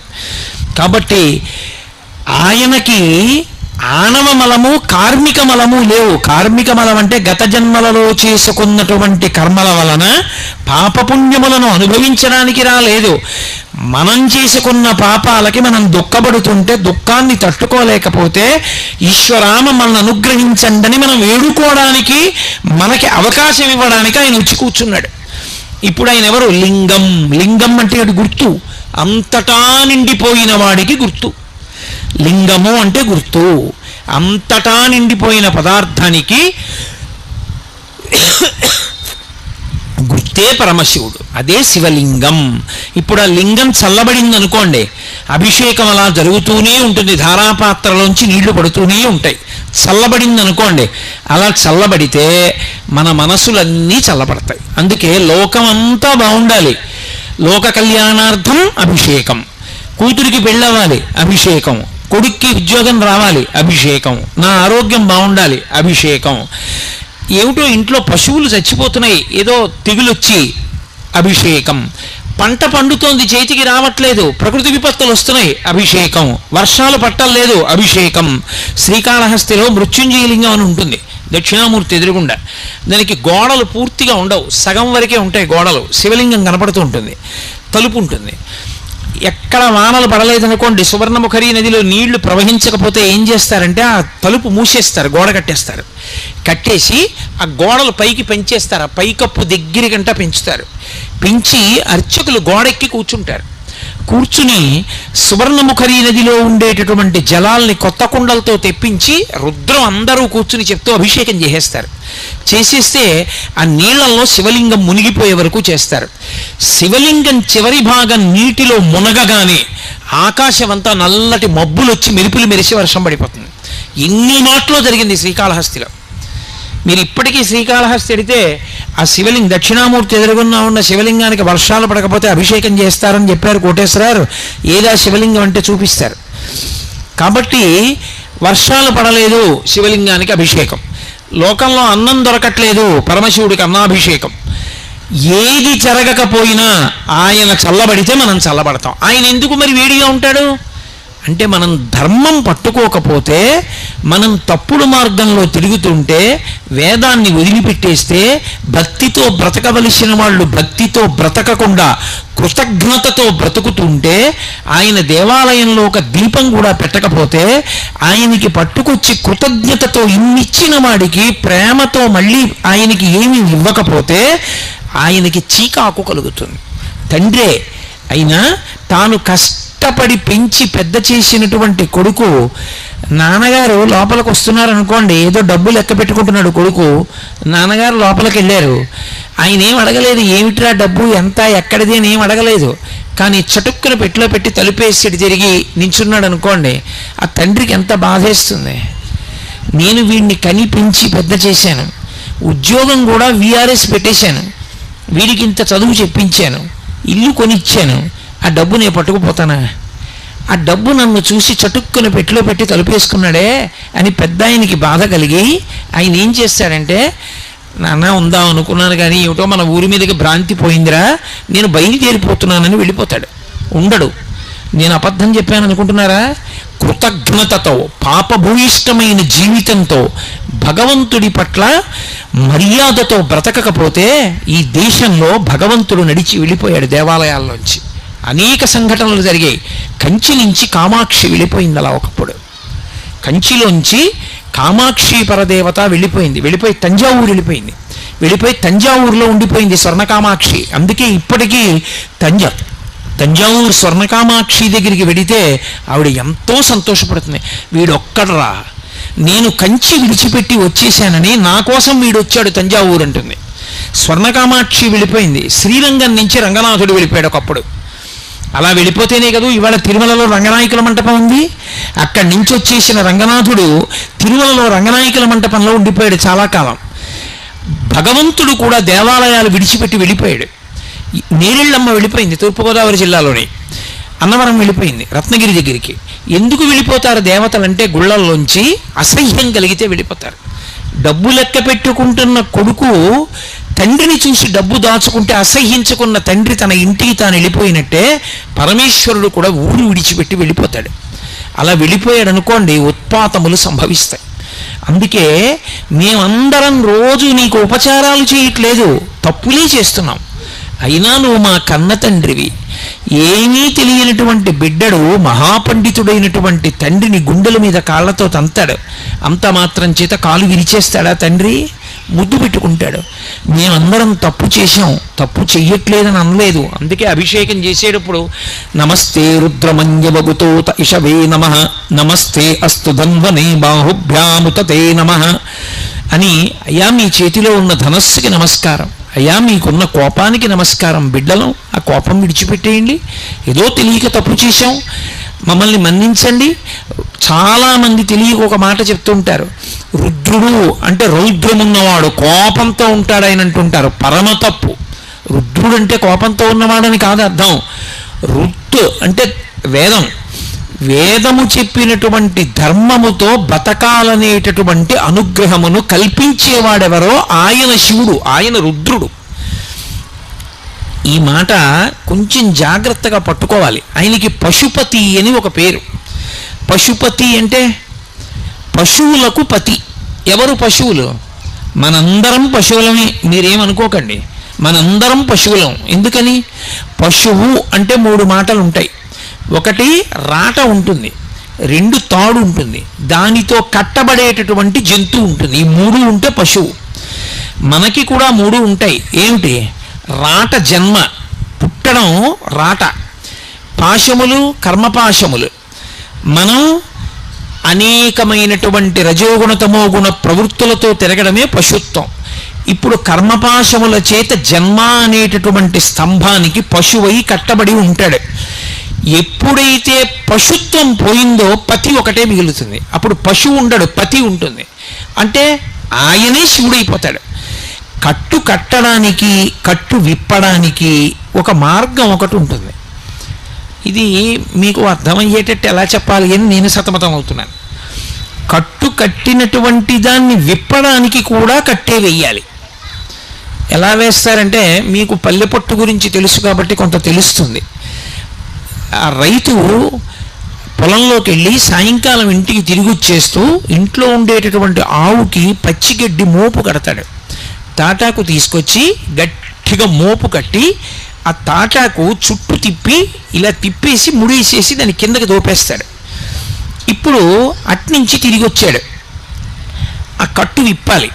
ఇప్పుడు ఆ కట్టు విప్పాలనుకోండి, మళ్ళీ అందులోకి వేళ్ళు దూర్పి తాటాకు పైకెత్తి మళ్ళీ వెనక్కి తిప్పక్కర్లేదు.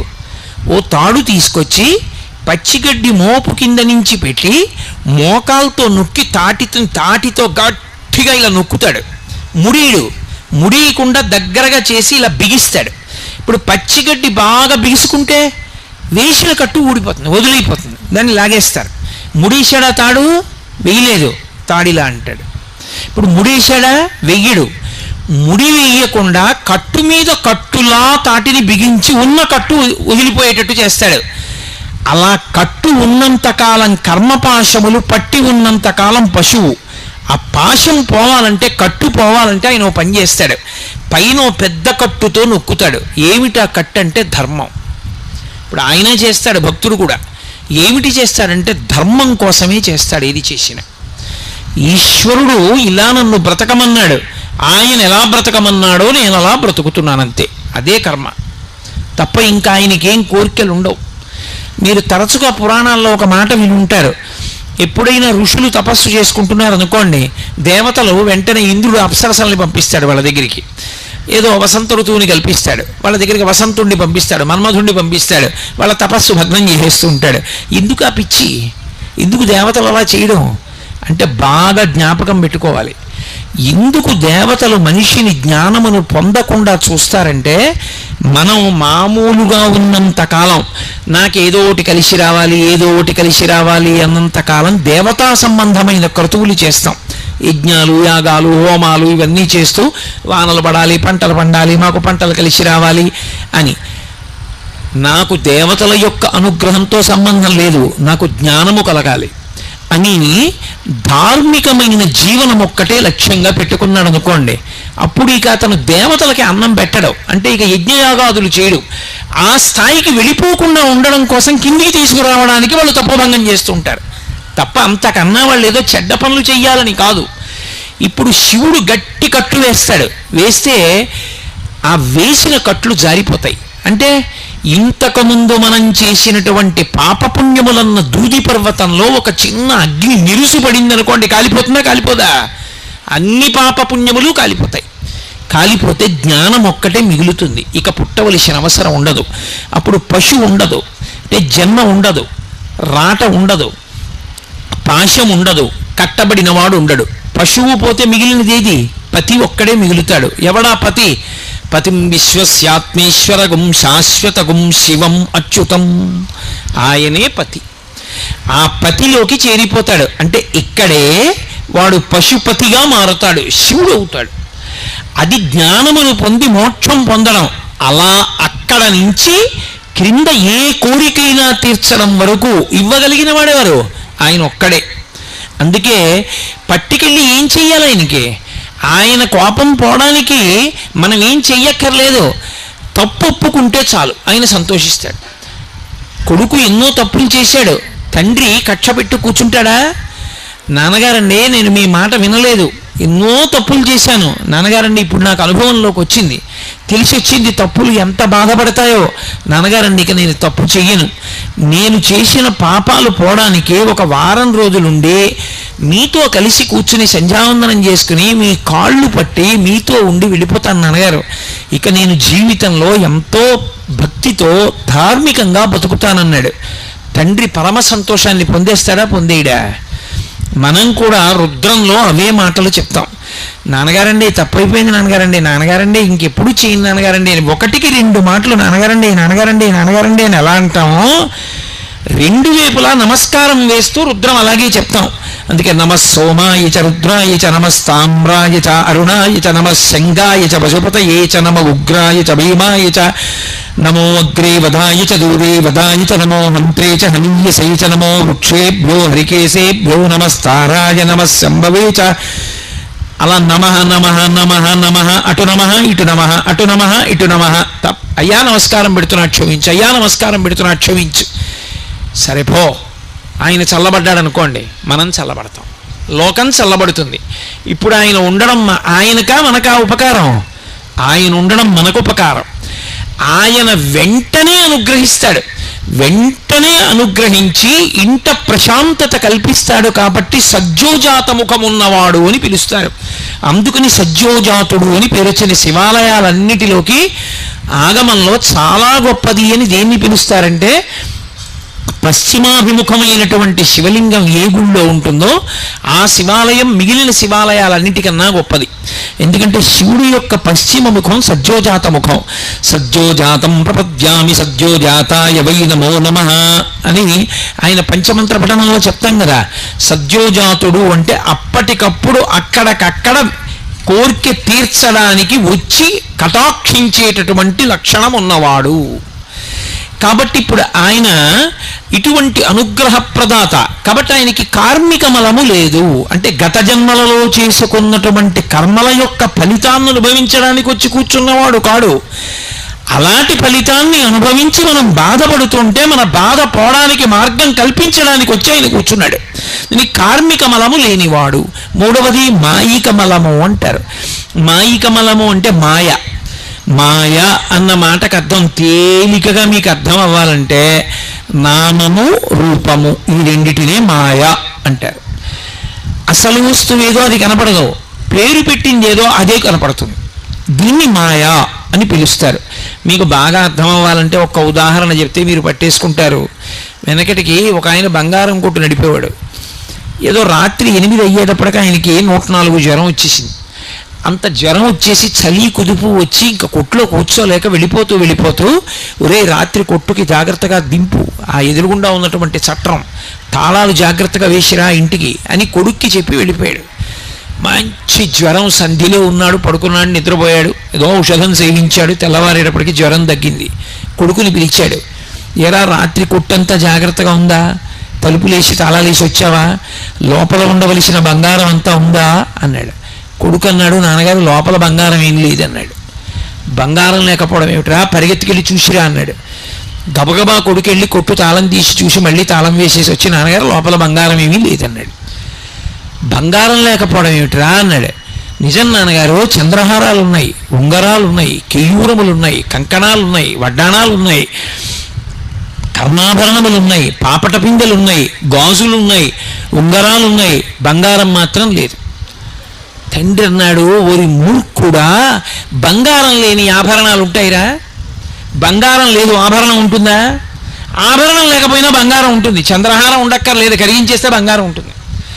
బంగారానికి విలువ, చంద్రహారానికి కాదు విలువ. చంద్రహారం పొడుగు చూసి డబ్బుచ్చుకోరు, చంద్రహారం బరువు చూసి డబ్బుచ్చుకుంటారు. అందులో ఎంత బంగారం ఉంది చూస్తారు. బంగారం ఇవ్వకుండా చంద్రహారం ఇవ్వండి అంటే ఇస్తారా? చంద్రహారం లేకపోయినా బంగారం ముద్దగా ఇంట్లో పెట్టుకోవచ్చు, అంతే విలువ. ఒరే ఉన్నది బంగారమేరా, చంద్రహారాలుగా, గొలుసులుగా, ఉంగరాలుగా, కేయూరములుగా, పాపట పిందులుగా ఉంది.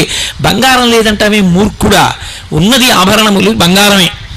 కొడుకు అన్నాడు, బంగారం ఎక్కడుందండి? చంద్రహారాలు ఉన్నాయి, గొలుసులు ఉన్నాయి, ఉంగరాలు ఉన్నాయి, బంగారం బంగారం అంటారేంటి? ఒరే బంగారమేరా చంద్రహారాలు గొలుసులైంది. అలాగే ఉన్న ఆ ఒక్క పరమాత్మయే ఇన్ని రూపాలు పొందాడు. సహస్రశీర్షా పురుష సహస్రాక్ష సహస్రపాత్, ఇన్ని రూపాల్లో ఉన్నవాడు వాడొక్కడే. మాయా అంటే అంతటా ఉన్నది వాడొక్కడే అని అనుకోకుండా వాడు వీరు వీరు వేరు అనుకుని పేరు చెప్పి మాయలో పడిపోవడం. మాయలో పడిపోయి అక్కర్లేని పాపాలన్నీ వాడు పాడవ్వాలి, నేను బాగుండాలి, నాది గట్టి నీది అవుటు, ఇలా ఉండేటటువంటి ప్రవృత్తికి మాయా అంటారు. ఆ మాయ చేత మనం మళ్ళీ మళ్ళీ పుడుతూ ఉంటాం. ఆ మాయ లేనివాడు ఆయన. అందుకని మాయికమలము ఆయనకి లేదు, మాయికమలము మనకుంది.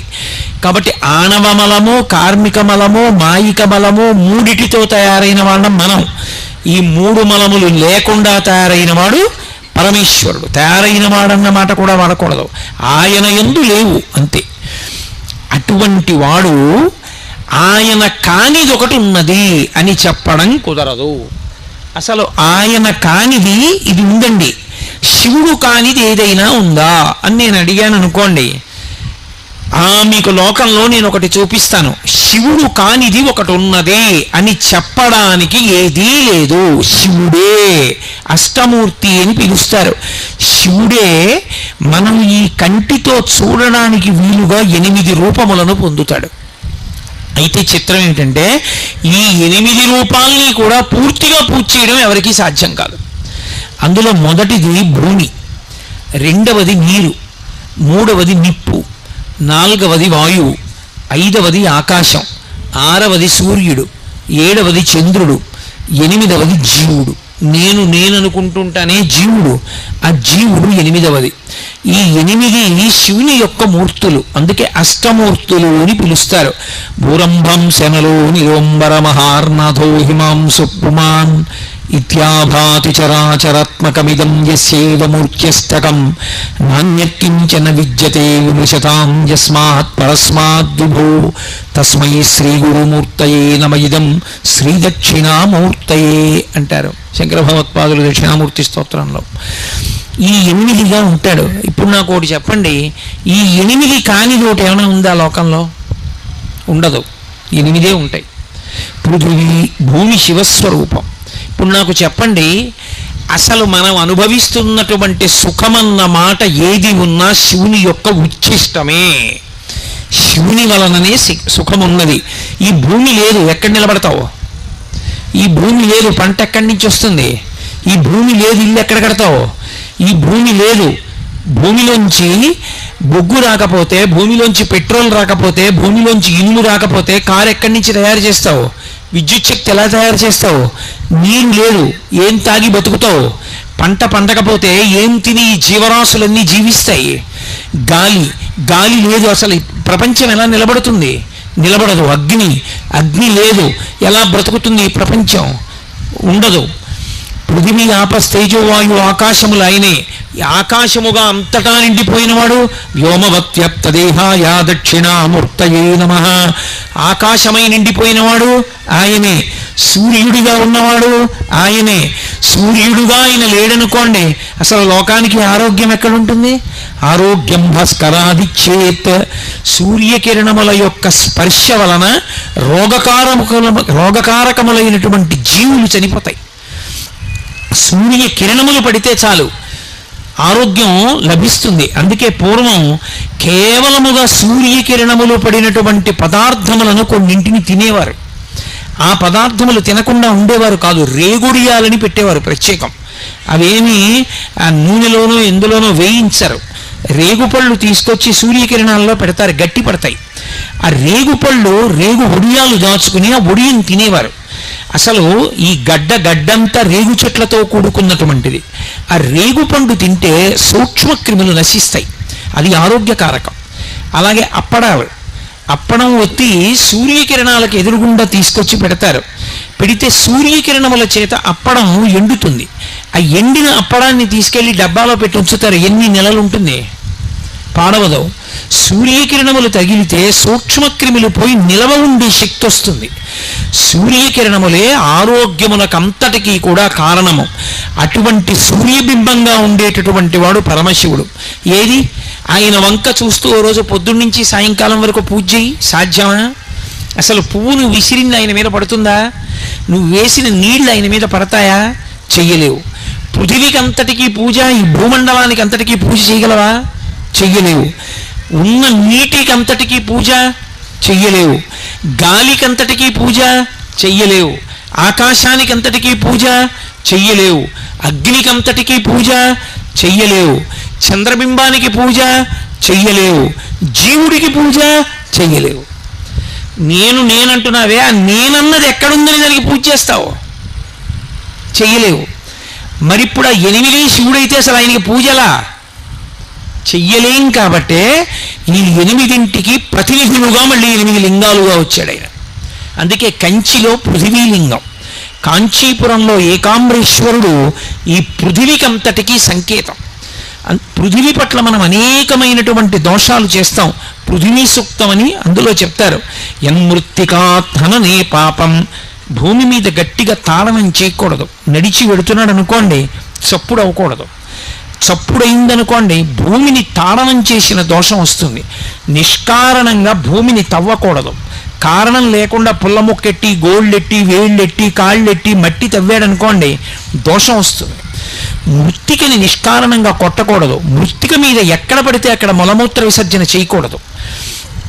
ఈ దోషములు పోవాలంటే పృథివీలింగానికి పూజ చెయ్యాలి, ఆయన్ని దర్శనం చేసి నమస్కరించాలి. కంచిలో పృథివీలింగమై ఉన్నాడు. మట్టి దేనికి కరిగిపోతుంది? నీటికి కరిగిపోతుంది. మట్టి మీద నీళ్లు పోసామనుకోండి కరిగిపోతుంది. మరి పృథివీలింగం అయితే దాని మీద అభిషేకం ఎలా? నీళ్లతో ఎలా అభిషేకం చేస్తారు?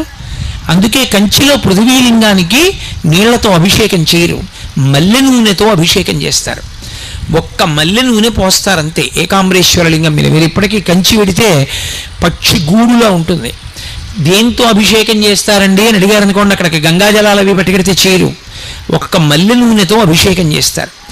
జలములు, ఈ నీరంతా కలిపి జంబుకేశ్వరంలో ఉంది శివలింగం, జలలింగం అంటారు. ఆ శివలింగం దగ్గర నీరు ఊరుతూ ఉంటుంది, కానీ ఎవరి మీద చల్లరా నీటిని తోడేసి పక్కన పోసేస్తుంటారు. నీటికంతటికి ఆయన గుర్తు జలలింగం. అరుణాచలం అగ్నిలింగం, చిదంబరం ఆకాశలింగం. అలాగే కంచిలో పృథివీలింగం, జంబుకేశ్వరంలో జలలింగం, అరుణాచలంలో అగ్నిలింగం, చిదంబరంలో ఆకాశలింగం. పృథివీ ఆపస్ తేజో వాయు ఆకాశములు. శ్రీకాళహస్తిలో వాయులింగం. అందుకే ఇప్పటికీ ఈ భూమి మీద ఉన్న గాలి అంతా నేనే అని చెప్పడం కోసమని కాళహస్తీశ్వర లింగానికి ఎదురుగుండా పెద్ద ప్రమిదలో 2 ఒత్తులు వెలుగుతుంటాయి. మిగిలినటువంటి దీపాలన్నీ అలా నిలబడి ఉంటాయి. ఈ ఒక్క 2 ఒత్తులు శివలింగానికి ఎదురుగుండా ఉంటాయి.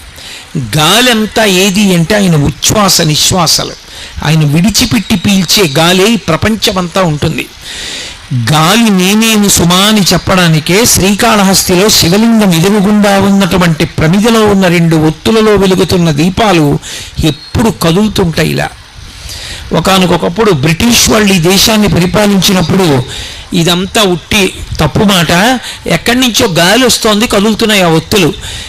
తలుపులన్నీ వేసేసారనుకోండి, ఆక్సిజన్ అయిపోయిందనుకోండి, దీపం నిధనం అయిపోతుంది. ఏదో చిన్న ఒత్తి వేసి ఓ గాజు ఇది అడ్డు పెట్టేదానికి పైన చిన్న జాగా ఉంటుంది, దాని మీద మూత పెట్టేశారనుకోండి, లోపల ఉన్న ఆక్సిజన్ అయిపోతే దీపం నిధనం అయిపోతుంది, ఆరిపోతుంది. శ్రీకాళహస్తిలో అలా జరుగుతుంది అని ఏం చేశారంటే బ్రిటిష్ వాళ్ళు తలుపులన్నీ వేసేశారు. మేము చూస్తాం ఎందుకు ఆరిపోవో దీపాలని. అన్ని దీపాలు ఆరిపోయాయి. కాళహస్తీశ్వరుడు ఎదురుగుండా ఉన్న 2 దీపాలు మాత్రం ఆక్సిజన్ లోపల అయిపోయినా కూడా ఆ 2 జ్యోతులు మాత్రం అలా కదులుతూ వెలుగుతూనే ఉన్నాయి. ఈ దేశానికి సంబంధించని వాళ్ళు, ఈ మతానికి సంబంధించని వాళ్ళు, పశ్చిమ దేశాల నుంచి వచ్చిన వాళ్ళు 2 చేతులు ఎత్తి నమస్కారం చేశారు. ఇది ఈ దేశం యొక్క గొప్పతనం అని. కాబట్టి వాయువు కాళహస్తీశ్వరలింగం అయి ఉన్నాడు. అలాగే సూర్యుడికి చెయ్యలేం కాబట్టి సూర్యలింగంగా కోణార్కలో శివలింగం ఉంది. అలాగే చంద్రుడికి పూజ చేయలేం కాబట్టి చంద్రలింగంగా ఒరిస్సాలో సీతాకుండంలో వెలిశాడు. యజమాని నేను నేను నేను అన్న భావనకి పూజ చెయ్యలేం కాబట్టి కాఠ్మండు నేపాల్ యజమానలింగం అయ్యాడు పశుపతినాథ్. కాబట్టి ఈ నేను ఆ నేనులో కలిసిపోయి అఖండమైపోవాలి, అందుకే పశుపతినాథ్ అయ్యాడు. ఇప్పుడు ఈ 8 మూర్తులు ఆయనే, 8 మూర్తులు ఆయనై 8 లింగములుగా మారాడు. ఆయన కానిది, ఆయన వలన పొందని సుఖము ఈ లోకంలో ఏముంది నాకు చెప్పండి. అందుకే కృతజ్ఞతతో భయంకరమైనటువంటి పాపం చేయించాలి వీడితో అనుకుంటే 2 శాపాలు ఇస్తారు. ఒకటి, నీ ఇంట జిల్లేడు చెట్టు పుట్టుగాక, నీ జీవితమునందు నీకు శివభక్తి లేకుండుగాక అని శపిస్తారు. ఇంట్లో జిల్లేడు చెట్టు పుట్టిందనుకోండి ఐశ్వర్యం పోతుంది. అందుకే ఇంట్లో జిల్లేడు చెట్టు పుడితే వెంటనే జిల్లేడు చెట్టు తీసేస్తారు. ఇంటి ప్రహారీ గోడ బయట ఉండాలి తప్ప ఇంట్లో జిల్లేడు చెట్టు ఉండకూడదు. 2, శివభక్తి నీకు కలగకుండుగాక. వాడికి శివభక్తి లేకుండా పోయిందనుకోండి వాడంత కృతజ్ఞుడు ఇంకొకడు ఉండడు. రౌరవాది నరకాలకు పోతాడు, కొన్ని కోట్ల జన్మలు తిరియక్కుగా పోతాడు. అందుకే అవతల వాడిని ఉద్ధరించాలనుకున్నారనుకోండి నీకు శివభక్తి కలుగుగాక అని ఆశీర్వచనం చేస్తారు. అంత గొప్పది శివభక్తి. ఆయన అశుతోషుడు, అన్నీ ఆయన ఉంటే ఆయనకి మనం ఏమివ్వాలి? ఆయనకి మనం ఇవ్వడానికి ఏముండదు. అందుకే శివుడికి ఒక్కడికే ఒక పేరుంది. ఆయనకి అసుతోషుడు అని ఒక పేరు. అసుతోషుడు అంటే ఎంత చిన్నదని మీరు అంటారో అంత చిన్నదానికి అంత పెద్ద పొంగగలిగిన వాడు. అంత పొంగిపోతాడు. అంత పొంగిపోయే లక్షణం అంత చిన్నదానికి ఉన్నవాడెవరో ఆయనని అసుతోషుడు అంటారు. ఆయనకి పట్టికెళ్ళి ఇది ఇస్తే సంతోషిస్తాడని ఏం లేదు. అందుకే సజ్జోజాతుడు. మీరు ఎక్కడ నిలబడి మనసులో ఆయన్ని తలుచుకొని సంతోషించారనుకోండి, ఒక నమస్కారం చేశారనుకోండి, పొంగిపోతాడంతే. ఉబ్బులింగడు అంటే వెళ్ళి పొగిడితే పొంగిపోతాడు కాదు, అది తప్పు. అలా అనకూడదు. ఉబ్బులింగడు అసుతోషుడు అన్న మాటకు అర్థం ఏంటంటే భక్తి కలిగిన వాడు ఏం చేశాడని అడగడు, భక్తి అంటూ ఉంటే చాలు. శ్రీశైలేషు భజింతునో యభవు కంచీనాథు సేవింతునో కాశీవల్లభు కల్వబోధున మహాకాళేషు సేవింతునో నా శీలం అణువైన మేరువడుచున్ రక్షింపవే నీ కృపా శ్రీ శృంగార విలాసహాసములచే శ్రీకాళహస్తీశ్వర. ఏమీ చెయ్యలేదు శివ, నన్ను కాపాడు అని అడిగితే చాలు, గుర్తుపెట్టుకుంటాడు. అందుకే శ్రీకాళహస్తిలో పశ్చిమాభిముఖుడై ఉంటాడు. పశ్చిమం దేనికి గుర్తు? సూర్యాస్తమయానికి గుర్తు. సూర్యాస్తమయం అంటే అయిపోయింది, పొద్దు వాలిపోయింది. దీపం ఉండగా ఇల్లు చక్కబెట్టుకో అంటారు. పెద్ద దీపం సూర్యుడు. సూర్యుడు పశ్చిమానికి ఒరిగిపోయి సూర్యాస్తమయం అయిపోయిందంటే అయిపోయింది. జీవితం అయిపోయింది అనడానికి గుర్తేమిటంటే సూర్యాస్తమయం. అటువంటప్పుడు ఆఖరి ఊపిరిలో నీ ఊపిరిని నేను భగవన్నామంగా మార్చి నీ చేత భగవన్నామం చెప్పించి నువ్వు భగవన్నామం చెప్తూ వెళ్ళిపోయావన్న పుణ్యంతో నిన్ను నాలో కలుపుకుంటానని అభయం ఇస్తాడు ఆయన. అందుకు పశ్చిమాభిముఖుడు అవుతాడు. అక్కడ శ్రీకాళహస్తి వెళ్ళి నమస్కారం పెట్టాడు అనుకోండి, గుర్తుపెట్టుకుంటాడు. వీణ్ణి నేను గుర్తుపెట్టుకోవాలని వాడి ఆఖరి ఊపిరిలో భగవన్నామం చెప్పిస్తాడు. చెప్పించి తనలో కలుపుకుంటాడు. అసుతోషుడు. ఆయనకి ఇది చెయ్యాలనేం లేదు. శివుని శిరమున కాసిన్ని నీళ్లు చల్లి పత్తిరి సుమంతనెవ్వాడు పారవయిచు కామధేనువు వానింటి గాడి పశువు అల్ల సురశాఖ వానింటి మల్లె చెట్టు అన్నారు. లోకంలో ఎవరి మీదైనా మనకి ప్రీతి కలిగిందనుకోండి, వాళ్ళ నెత్తి మీద చెంబుడు నీళ్లు వచ్చామనుకోండి, ఎంత అసహ్యం వేస్తుంది వాళ్ళకి. అయ్యా మీరంటే మాకు ఎంతో ప్రేమ కలిగిందండి, అందుకని మీ మీద నీళ్లు పోస్తున్నామని ఇంట్లో బిందెలో నీళ్ళు తీసుకొచ్చి మీద వచ్చామనుకోండి, నీకు బుద్ధి ఉందిరా? ప్రేమ కలిగితే నమస్కారం పెట్టు, నీకు ఉంటే కాస్త పాయసం పెట్టు, రెండూ లేదు ఏం అక్కర్లేదు ఓ నమస్కారం పెట్టు, అది కాదు ఇది కాదు ఇది మీద నీళ్ళు వచ్చామంటాడు. పోనీ ఆ నీళ్లు పోయడం అయినా ఎవడైనా శ్రద్ధగా పోస్తాడేంటి? ఆయనకి అభిషేకం చేయడం. ఆయనకి అభిషేకం చేసేటటువంటి ప్రక్రియ చూస్తే మనసు చివుక్కుమంటుంది. ఆయన దగ్గరికి వెళ్ళి ఇన్ని నీళ్ళు ఆయన ఇస్తే ఓ ఉద్ధరినట్టుకుని పోయడం మొదలెడతాడు. తను ఎప్పుడైనా నేల మీద అన్నం పెట్టుకు తింటాడా? కటిక నేల మీద భార్య అన్నం పెట్టి పప్పేస్తే కలుపుకు తింటాడా? శివాలయంలో కొబ్బరి చెక్కలు నైవేద్యం పెట్టడం కటిక నేల మీద, శివలింగం ఎదురుగుండా నేల మీద కొబ్బరి చెక్కలు పెట్టి దిక్కుమాలిన వాడికి దరిద్రుడికి పెట్టినట్టు పెట్టడం ఎంత దోషం! ఏ పళ్ళెం లేదా శివాలయంలో? ఓ పళ్ళెం ఖాళీ చేసి తీసుకొచ్చి అందులో కొబ్బరి చెక్కలు పెట్టి నైవేద్యం పెట్టడం చేత కదా? ఎందుకంత ధిక్కార ధోరణి? అదే మర్యాద? అదే భగవంతుడి పట్ల ప్రవర్తించవలసినటువంటి తీరు? అదే భక్తికి లక్షణం? ఒక పని చేస్తున్నామంటే అలా మనకి చేస్తే అన్న ఆలోచన ఉంటే భక్తి, లేనినాడు భక్తి ఏమిటి? బూడిద. నాకు పెడితే తింటానా? అలాగా నేను మీ ఇంటికి వస్తే నేల మీద అన్నం పెడితే నేను తింటానా? శివుడికి ఎందుకు పెడతావు కొబ్బరి చెక్కలు నేల మీద శివలింగం ఎదురుకుండా? ఏ పళ్ళెం తీసుకొచ్చి పళ్ళెంలో పెట్టి నైవేద్యం పెట్టడం చేత కాదా? అంత పళ్ళెం లేకుండా ఉందా శివాలయం? అంత పళ్ళెం లేకపోతే ఊళ్ళో వాళ్ళు ఇస్తారు పళ్ళెలు, అంతే తప్ప అలా నైవేద్యాలు పెట్టకూడదు. ఇక్కడ కాదు, ఎక్కడైనా అంతే. కాబట్టి శివుని శిరమున కాశీని నీళ్లు చల్లి అభిషేకం చేసేవాడెవడు? ఆయన నెత్తి మీద నీళ్లు చల్లడమే ఇష్టం వచ్చినట్టు, ఉద్ధరణితో తీసి ఇలా అండం. ఏది ధారగా అభిషేకం చేస్తున్నవాడు ఎవరున్నాడు? అయినా ఆయన సంతోషపడిపోతున్నాడు. పోన్లేరా వీడంటే ఇలా అరుస్తాడు కానీ నేను అలా బాధపడినాం. పిల్లాడు వాడు ఏదో పాపం నన్ను నమ్ముకు తిరుగుతున్నాడు, వీడికే వేదిక మీద కూర్చుని ఎన్నైనా చెప్తాడు.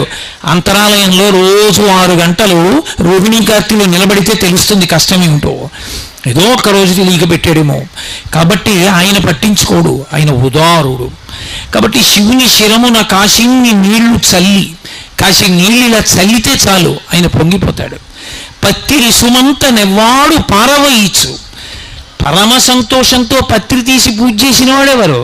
కార్తీక మాసంలో అయ్య బాబోయ్ ఆయనకి 1,00,000 బిల్వార్చనలు 1,00,000 బిల్వార్చనలని బిల్వార్చన చేస్తుంటే చూసిన వాడికి ఒళ్ళు జలధరిస్తుంది. ఆ రొట్టంతా తీసుకొస్తారు గుళ్ళల్లో, కనీసం ఓ బట్ట కూడా పరచరు, నేల మీద పారేస్తారు.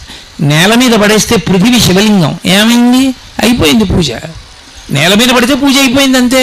ఎందుకంటే పృథివీ శివలింగం అని ఇందాకనైనా చెప్పాను. అంటే పూజ అయిపోయిందా? ఇప్పుడు అయిపోయిన పూజకి మళ్ళీ అదే పత్రి తీసివేస్తే ఏమైంది? పునఃపూజ అయింది. పూజ ఎక్కడైంది? 2 పత్రి వేసేటప్పుడు ఒక విధానం ఉంది. చీడ పీడ పురుగు సాలెపురుగు చీమ అది చిరిగిపోవడం కానీ ముక్క విడిపోవడం కానీ ఉండకూడదు. పరమ జాగ్రత్తగా ముచికతోటి 3 ఆకులున్నవి తీసి పళ్ళెంలో పేర్చి ముచిక పైకొచ్చేటట్టుగా పట్టుకుంటే ముచిక ఒక్కటి తీసి ఇలా గుండెలకి చూపించి వేస్తే శివలింగం మీద మారేడు దళం తిరగబడితే ఐశ్వర్యం, బోర్లా పడితే జ్ఞానం. ఏం జరిగినా ఫలితం ఇచ్చేస్తుంది. అలా వెయ్యాలి మారేడు దళాన్ని. ఏది? ఇంతంత రొట్ట చేతులతో ఇచ్చి ఆయన మీద విసిరేస్తారు. మీరు ఎప్పుడైనా గమనించండి, మారేడు దళాల మధ్యలో చేతులు పెట్టి కాసేపు ఉంచండి, బొబ్బలు ఎక్కుతాయి. అంత వేడి మారేడు దళం. అంత మారేడు దళాలతో గుళ్ళో ఆయన శివలింగాన్ని అంతటినీ కప్పేస్తారు. నిజంగా ఆయన ఎంత ఉడికిపోతాడు లోపల.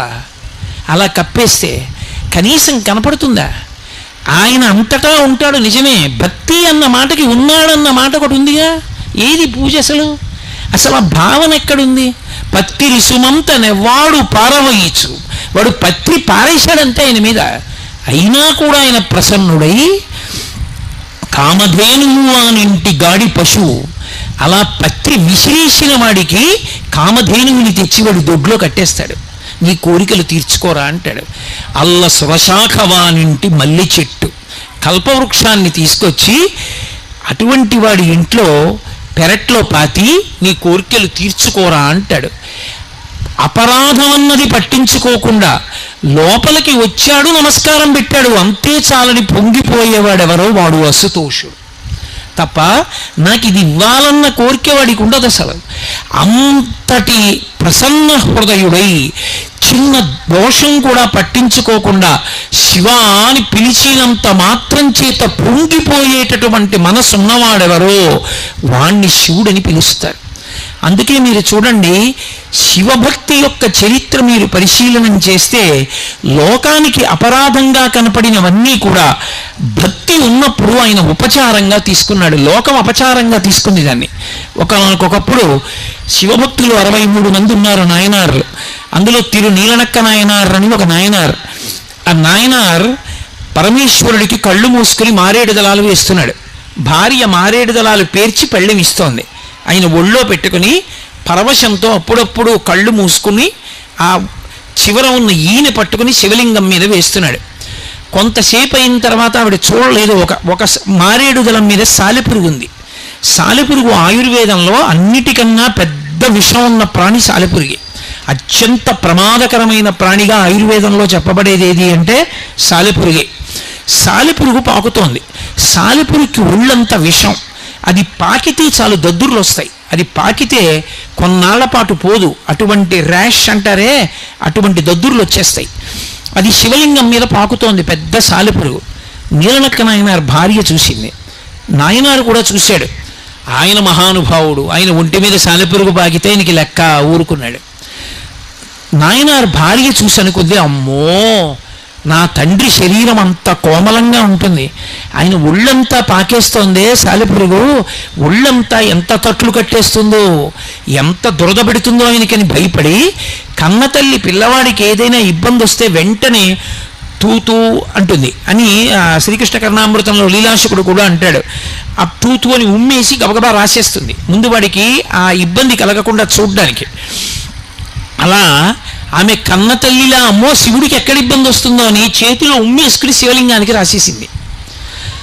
రాస్తే నాయనారు చూశాడు, చీ దుర్మార్గురాలా, శివలింగానికి ఉమ్ము రాశావా, ఇక నేను నా జీవితంలో నిన్ను చూడను, ఇంటి బయట వేరే ఇల్లుంది, ఆ ఇంట్లో ఉండు, ఇక నువ్వు నా కంట పడద్దు జీవితంలో అన్నాడు. ఆమె బాధపడుతూ వెళ్ళి ఆ ఇంట్లో ఉంది. రాత్రి నాయనారు వెళ్ళి పడుకున్నాడు. పరమశివుడు కల్లోకి వచ్చాడు. ఒళ్ళంతా దద్దుర్లే, ఒక్క చోట దద్దుర్లు లేవు. హడిలిపోయి నాయనారు అడిగాడు, శివ ఏమిటి మీ ఒళ్ళంతా దద్దుర్లని అడిగాడు. నువ్వు మారేడు దళానికి సాలెపురుగు ఉండగా చేసేసావుగా పూజ, అది నా ఒళ్ళంతా పాకింది, ఒళ్ళంతా దద్దుర్లు వచ్చాయి. ఇక్కడ ఒక్క చోట దద్దురు ఎందుకు లేదో తెలుసా? నా ఒళ్ళు దద్దుర్లు ఎక్కుతోందని బెంగ పెట్టుకుని మీ ఆవిడ ఉమ్ము రాసింది. భక్తితో మీ భార్య ఉమ్ము రాసిన చోట దద్దురు ఎక్కలేదు, నీ చేసిన పూజకి ఒళ్ళు దద్దుర్లు ఎక్కిందన్నాడు. శివ, ఎంత తప్పైందో నాకు అర్థమైంది, నన్ను మన్నించు శంకర అని వెళ్ళి భార్యను తీసుకొచ్చి ఏలుకున్నాడు. కాబట్టి అసుతోషుడు ఏ పని చేశారన్నది కాదు, ఆయన అందులో ఉండేటటువంటి భక్తిని చూస్తాడు. వాడు భక్తితో చేశాడా ఈ పని, పొంగిపోతాడంతే. అందుకే అసుతోషుడని పిలుస్తారు. అందుకే మీరు 63 మంది నాయనారుల చరిత్ర చదివినా, పరమశివుని యొక్క కథలు చదివినా, శివమహాపురాణం చదివినా మీకు ప్రబలంగా కనపడేది ఏమిటి అంటే, శివుని విషయంలో భక్తితో మీరు చేసిన ఒక్క నమస్కారమైనా సరే ఆయన్ని సజ్జోజాతుణ్ణి చేస్తుంది, అంటే ఉత్తర క్షణంలో అనుగ్రహాన్ని కల్పిస్తుంది. అటువంటి ఉదారుడు ఆయన. అందుకే శంకరాచార్యుల వారి శివానంద లహరి చేస్తూ ఓ మాట అంటారు, మార్గావర్తిత పాదుకా పశుపతే రంగస్య కూర్చాయతే గండూషాంబునిషేచనం పురవిపూర్దివ్యాభిషేకాయతే కించిద్భక్షిత మాంసశేషకపలం నవ్యోపహరాయతే భక్తి కిం న కరోత్యహో పంచరో భక్త్యావతంసాయకే. తిన్నడు కేవలం కిరాతుడు, ఆయనకేం తెలీదు. అటువంటి వాడు వేట కోసం తిరిగాడు, మంచి ఆకలేసేసింది. ఆఖరికి బలిసిన అడవి పంది ఒకటి దొరికింది, బాణాలు పెట్టి కొట్టారు, అది పడిపోయింది. పడిపోయిన తర్వాత తిరిగి ఉన్నాడేమో, ఒళ్ళంతా మురికి పట్టేసింది, చెమట పట్టేసింది. స్నేహితులు అన్నారు, రే ఆకలేసేస్తోందిరా, గబగబా 4 ఎండుకర్రలు తెచ్చి అగ్నిహోత్రం రగల్చి పందిని కాలుస్తాం, కాల్చాక కత్తి పెట్టి కోసి మాంసం తినేద్దాం అన్నారు. ఆయన అన్నాడు, మీరు పందిని కాలుస్తూ ఉండండి, నేను ఇప్పుడే ఒక్కసారి లోపలికి వెళ్ళి ఆ ఏట్లో స్నానం చేసి వస్తా, ఒళ్ళు మురిగ్గా ఉంది అని ఏట్లో స్నానం చేద్దామని వెడుతున్నాడు. కాళహస్తీశ్వర లింగం కనపడింది. అప్పట్లో తెల్లవారుజామునో బ్రాహ్మణుడు వచ్చి పూజ చేసి వెళ్ళిపోయేవాడంతే. శివలింగం వంక చూశాడు. శివ, ఎప్పుడు తిన్నావు, ఎంత ఆకలేస్తోందో, శంకర నీకు తెచ్చి నేను అన్నం పెడతానన్నాడు. ఆయనకి ఏం తెలుసు, ఆయన తినేదే శంకరుడికి పెడతాననుకున్నాడు. గబగబా వెళ్ళాడు. అడవి పందిని కాల్చి కోసి ఒక్కొక్క ముక్క తీసి కొరికి చూశాడు వివిధ శరీర భాగాల్లోంచి. ఒక చోట ముక్క రుచిగా అనిపించింది. ఆ ఎంగిలి ముక్క తన ముమ్ముతో ఉన్నదాన్ని పట్టుకున్నాడు. ఆ శివానికి ముక్క పెడతాను తిందుగానివి అని ఆ ముక్క పట్టుకుని పరిగెడుతున్నాడు గుడికి. ఇంతలో గుర్తొచ్చింది, శివుడికి అలవాటు ఉంది, స్నానం చేస్తే కానీ తినడం. నేను ఎలా స్నానం చేశాను, నేను ఎప్పుడు చేయను, అలాంటిది ఇవాళ స్నానం చేశా అంటే తినడు. నా గురించి కాదు, తిన్నడు, స్నానం చేశాడు ఆ రోజున. శివుడు స్నానం చేస్తే కానీ తినడు, కాబట్టి ఆయనకి నీళ్లు పోయాలి, అభిషేకం చేయాలి. అభిషేక మంత్రాలు నాకు రావు, ఏదో కాసి నీళ్లు పోస్తాయి నెత్తి మీద. అందుకని నీళ్లు పట్టుకెళ్ళాలని గబగబా ఓ పిడత ఒకటి చూశాడు, ఎక్కడన్నా దొరుకుతుందా అని వెతికాడు, ఎక్కడ పిడత కనపడలేదు. ఏమిటి లోపల బెంగ, ఆకలితో ఉన్నాడు ఆయన, పాపం అన్నం పెట్టాలి. ఈ పిడతల కోసం గిన్నెల కోసం వెతుక్కుంటే అన్నం ఎప్పుడు తింటాడు? అందుకని గబగబా వెళ్ళాడు. ఓ చేతిలో ధనస్సు ఉంది, ఓ చేతిలో ఎంగిలి మాంసం ముక్కు ఉంది, ఎలా పట్టుకెడతాడు నీళ్లు? అర్థం కాలేదు. ఆ చేతిలో ఉన్నటువంటి మాంసం ముక్క అక్కడ పెట్టి కాసి నీళ్ళు ఇలా తీసి నోట్లో పట్టుకున్నాడు. నోటి నిండా నీళ్లు పట్టుకుని ఇప్పుడు ఆ చేతిలో ఉన్న మాంసం ముక్క పట్టుకుని పరిగెత్తుకుంటూ గుడిలోకి వెళ్ళాడు. ఆయనకు అలవాటు ఉంది, శివలింగం మీద పూజ చేసినటువంటి పువ్వుల్ని చేత్తో తీయకూడదు. మర్నాడు నిర్మాల్యం తీసేటప్పుడు కూర్చతో తీయాలి అని నియమం. కూర్చ అంటే మెత్తటి బ్రష్ వాడతారు, చాలా మెత్తగా ఉంటుంది. అటువంటి దాంతో ఉత్తరాభిముఖంగా నిర్మాల్య విసర్జనం చెయ్యాలి అని. ఆ బ్రష్ ఎక్కడుంది ఇప్పుడు ఆయన దగ్గర? తిరిగి నా చెప్పులు మెత్తబడిపోయి దీంతో తీసేస్తానన్నాడు. మార్గావర్తిత పాదుకా పశుపతే రంగస్య కూర్చాయతే. మలమూత్రాలు జంతువుల్ని అన్నిటినీ తొక్కి తిరిగి వచ్చినటువంటి ఎడంకాలి చెప్పు తీసి ఆ పానమట్టం మీద మాంసం ముక్క పెట్టి ఆ చేత్తో చెప్పుతోటి శివలింగం మీద ఉన్న పువ్వులు తీసేశాడు. శివుడు అన్నాడు, రంగస్య కూర్చాయతే. ఎంత గొప్ప పూజ చేశావురా, ఎంత గొప్పగా తీసావురా నిర్మాల్యం అన్నాడు. గండూషాంబునిషేచనం పురరిపోర్దివ్యాభిషేకాయతే. ఆ గండస్థలం అంటే పుక్కిట పట్టిన నీళ్లు ఊమిశాడు శివలింగం మీద. అబ్బో ఎంత గొప్ప అభిషేకం రా అనుకున్నాడు శివుడు. కించిద్భక్షితమాంసశేష కబళం నవ్యోపహారాయతే. తను ఎంగిలి కురికి తెచ్చి ఉమ్ముతో ఉన్న మాంసం ముక్క అక్కడ పెట్టి శివ తినన్నాడు. ఆయన తినలేరు. ఎందుకు తినవు? ఆకలేస్తుంటే. ఏమిటి నేను చేసిన తప్పు? తల కొట్టుకున్నాడు. తినేశాడు శివుడు. నవ్యోపహారాయతే భక్తి కిం నకరోత్యహో వనచరో భక్త్యావతంసాయకే. నరశంకర్లు భక్తి ఎంత గొప్పదయా శివ. భక్తితో తిన్నడు ఇటువంటి ఉపచారాలు చేస్తే, అపచారాలు చేస్తే ఉపచారాలుగా నువ్వు తీసేసుకున్నావా? భక్తి ఒక్కటే చూసావా? ఎంతటి ఉదార హృదయుడవయ్యా శివ అని రెండు చేతులు ఎత్తి శంకర భగవత్పాదులు నమస్కారం చేశారు. అంటే దాని ఉద్దేశం తిన్నడు అలా చేస్తే పుచ్చుకున్నాడని మనం కూడా అలా చేయొచ్చా? చేయకూడదు. తిన్నడికి తెలియదు కాబట్టి అలా చేశాడు. మనకి ఎంత తెలుసో అంత తెలుసున్నట్టు ఉపచారం చేయాలి తప్ప తెలిసి కూడా అపచారం పరమేశ్వరుని యందు చెయ్యరాదు. అప్పుడు అది భక్తి అన్న మాట ఎందుకు అవుతుంది? ఉపచారాన్ని ఉపచారంగానే చెయ్యాలి. కాబట్టి ఆ భక్తి ఉందనుకోండి, ఆయన ఎంత లొంగిపోయాడు నిజంగా. పరమశివుని యొక్క రూపంలో ఒక చమత్కారం ఉంటుంది. ఆయన ఒక చేతిలో పరశువు పట్టుకుంటాడు. పరశువు అంటే గండ్రగొడ్డలి. ఒక చేతిలో జింక పట్టుకుంటాడు. ఆయనకి మూడో కన్ను అగ్నిహోత్రం. ఆయన తల మీద గంగమ్మ ఉంటుంది జటాజూటంలో. నిజంగా పరమశివుడు తినాలనుకున్నాడు అనుకోండి, ఆయన తినడం ఎంత తేలిక. మాంసం తినడం దూర్జటి కాళహస్తీశ్వర శతకంలో దెప్పి పొడిచాడు.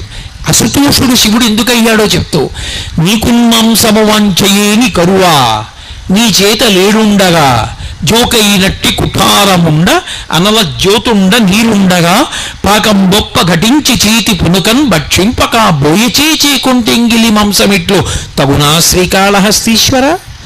నీకు మాంసము వాంఛయేని కరువా. ఈశ్వరా, నీకు మాంసం తినడం అంటే నాకు కరువా? ఏమిటయా తినడం? ఎంగిలి మాంసం ముక్క పట్టుకొచ్చి తినడు పెడితే తినేసావా?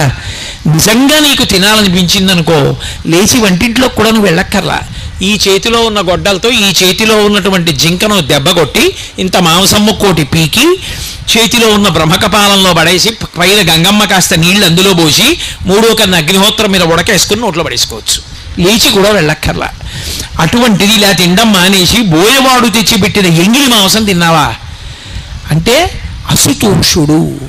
ఒక్క శివుడి విషయంలో ఉండే లక్షణం ఏమిటంటే అదే లక్షణం అమ్మవారి విషయంలో ఉంటుంది. ఏమీ తెలియనివాడు ఉంటాడు, పెద్దింటమ్మ అంటాడు. వీరి బయట ఓ చిన్న రాయి ఎడతాడు, దానికే పసుపు రాస్తాడు, బొట్టెడతాడు, దానికే ఓ నమస్కారం పెడతాడు. ఒప్పుకుంటుంది ఆవిడ. ఆయన ఎంత దయామయుడో ఆవిడంత దయామయి. ఆయన అసుతోషుడు. ఎవడికి ఎంత తోస్తే ఎంత ఉపచారం చేస్తే దానికే పొంగిపోతాడు తప్ప నాకు ఇది తేమాలి, నాకు ఇది చెయ్యాలి అలా ఏం ఉండదు శివుడి విషయంలో. అందుకే నమశివాభ్యాం సరసోత్సవాభ్యాం. ఆయనకి చేసే ఉత్సవాలు కూడా ఎటువంటివో తెలుసా?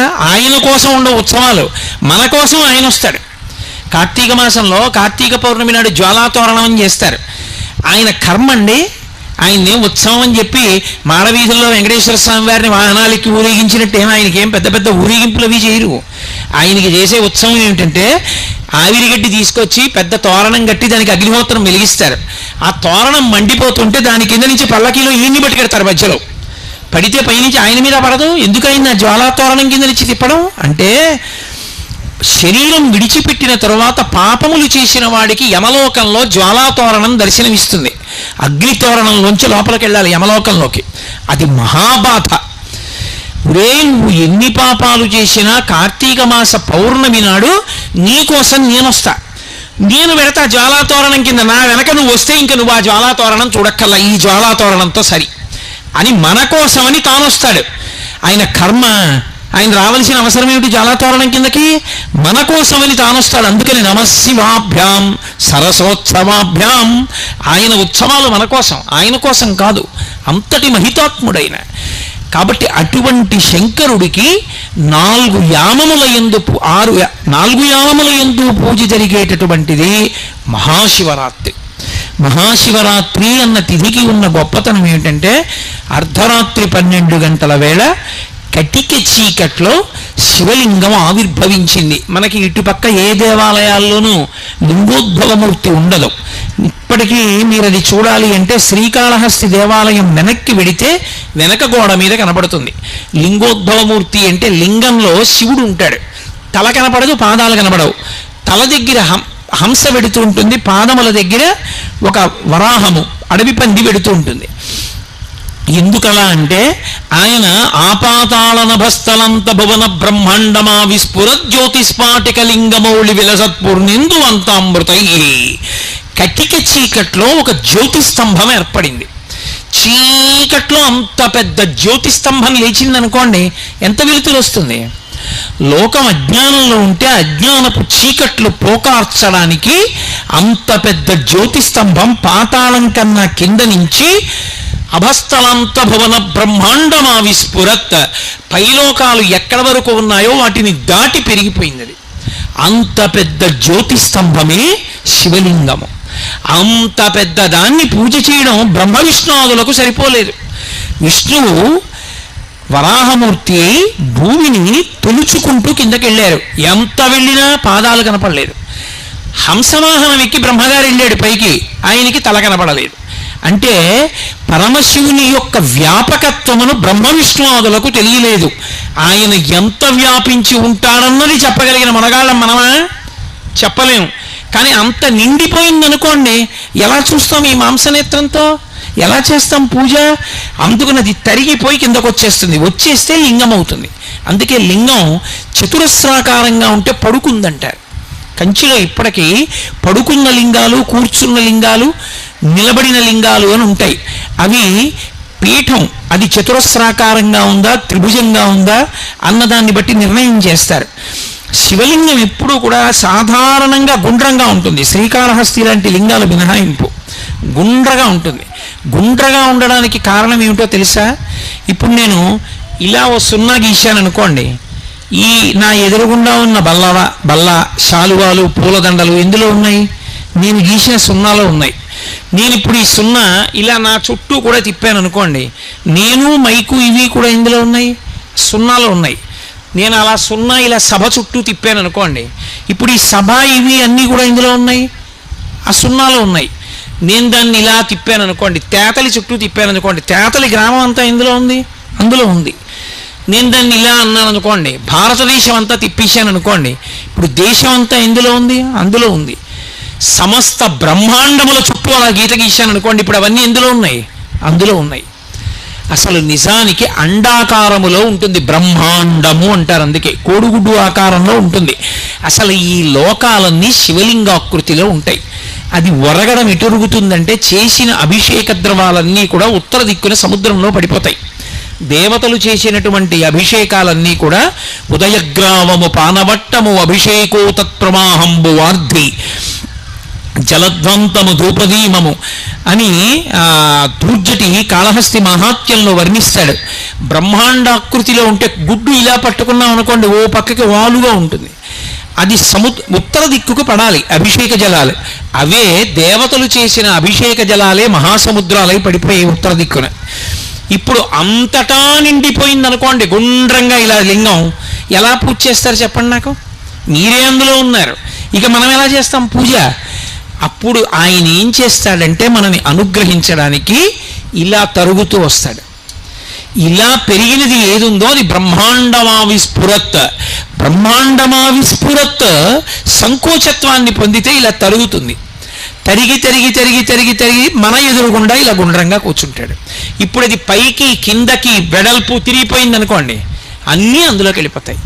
అన్నీ అందులోకి వెళ్ళిపోయింది ఏదో అన్నీ ఇందులో ఉన్నాయో, ఏది అందులో లేకుండా లేదో అది ఘనీభవించి సంకోచించి మన ఎదుటకొస్తే లింగం గుర్తయింది. ఇప్పుడు దాన్ని గుర్తుగా తీసుకుని దాని మీద అభిషేకం చేస్తే తత్ఫలితం ఏమవుతుంది? బ్రహ్మాండం అంతా చల్లబడిపోతుంది.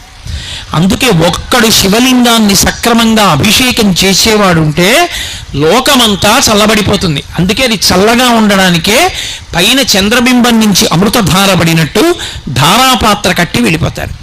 అందులో నుంచి ధారబడుతూ ఎప్పుడు శివలింగం చల్లగా ఉంటుంది. శివాలయంలో శివలింగం చల్లగా ఉంటే ఊరు చల్లగా ఉంటుంది. మహాశివరాత్రి అంటే లోకములను అనుగ్రహించడానికి లోకములకు జ్ఞానం ఇవ్వగలిగిన వాణ్ణని చెప్పడానికి, ఎవరి కోర్కెనైనా తీర్చగలిగిన వాణ్ణని చెప్పడానికి లింగస్వరూపంతో ఆపాతాళ నభస్థలంత భువన బ్రహ్మాండమా విస్ఫుర జ్యోతిస్ఫాటిక లింగమౌళి విలసత్పూర్ణేందువంతామృతై, అంతటా నిండిపోయినవాడు, ఇవేమీ కానివాడు, వీటిలా కనపడేవాడు. స్ఫాటికలింగ, స్ఫటికలింగం ఉందనుకోండి, అది చాలా గొప్పది. స్ఫటికలింగం, స్ఫటికలింగం రామేశ్వరం క్షేత్రానికి వెడితే తెల్లవారుజామున 4 గంటలకి బ్రహ్మముహూర్తంలో అభిషేకం చేస్తారు స్ఫటికలింగానికి.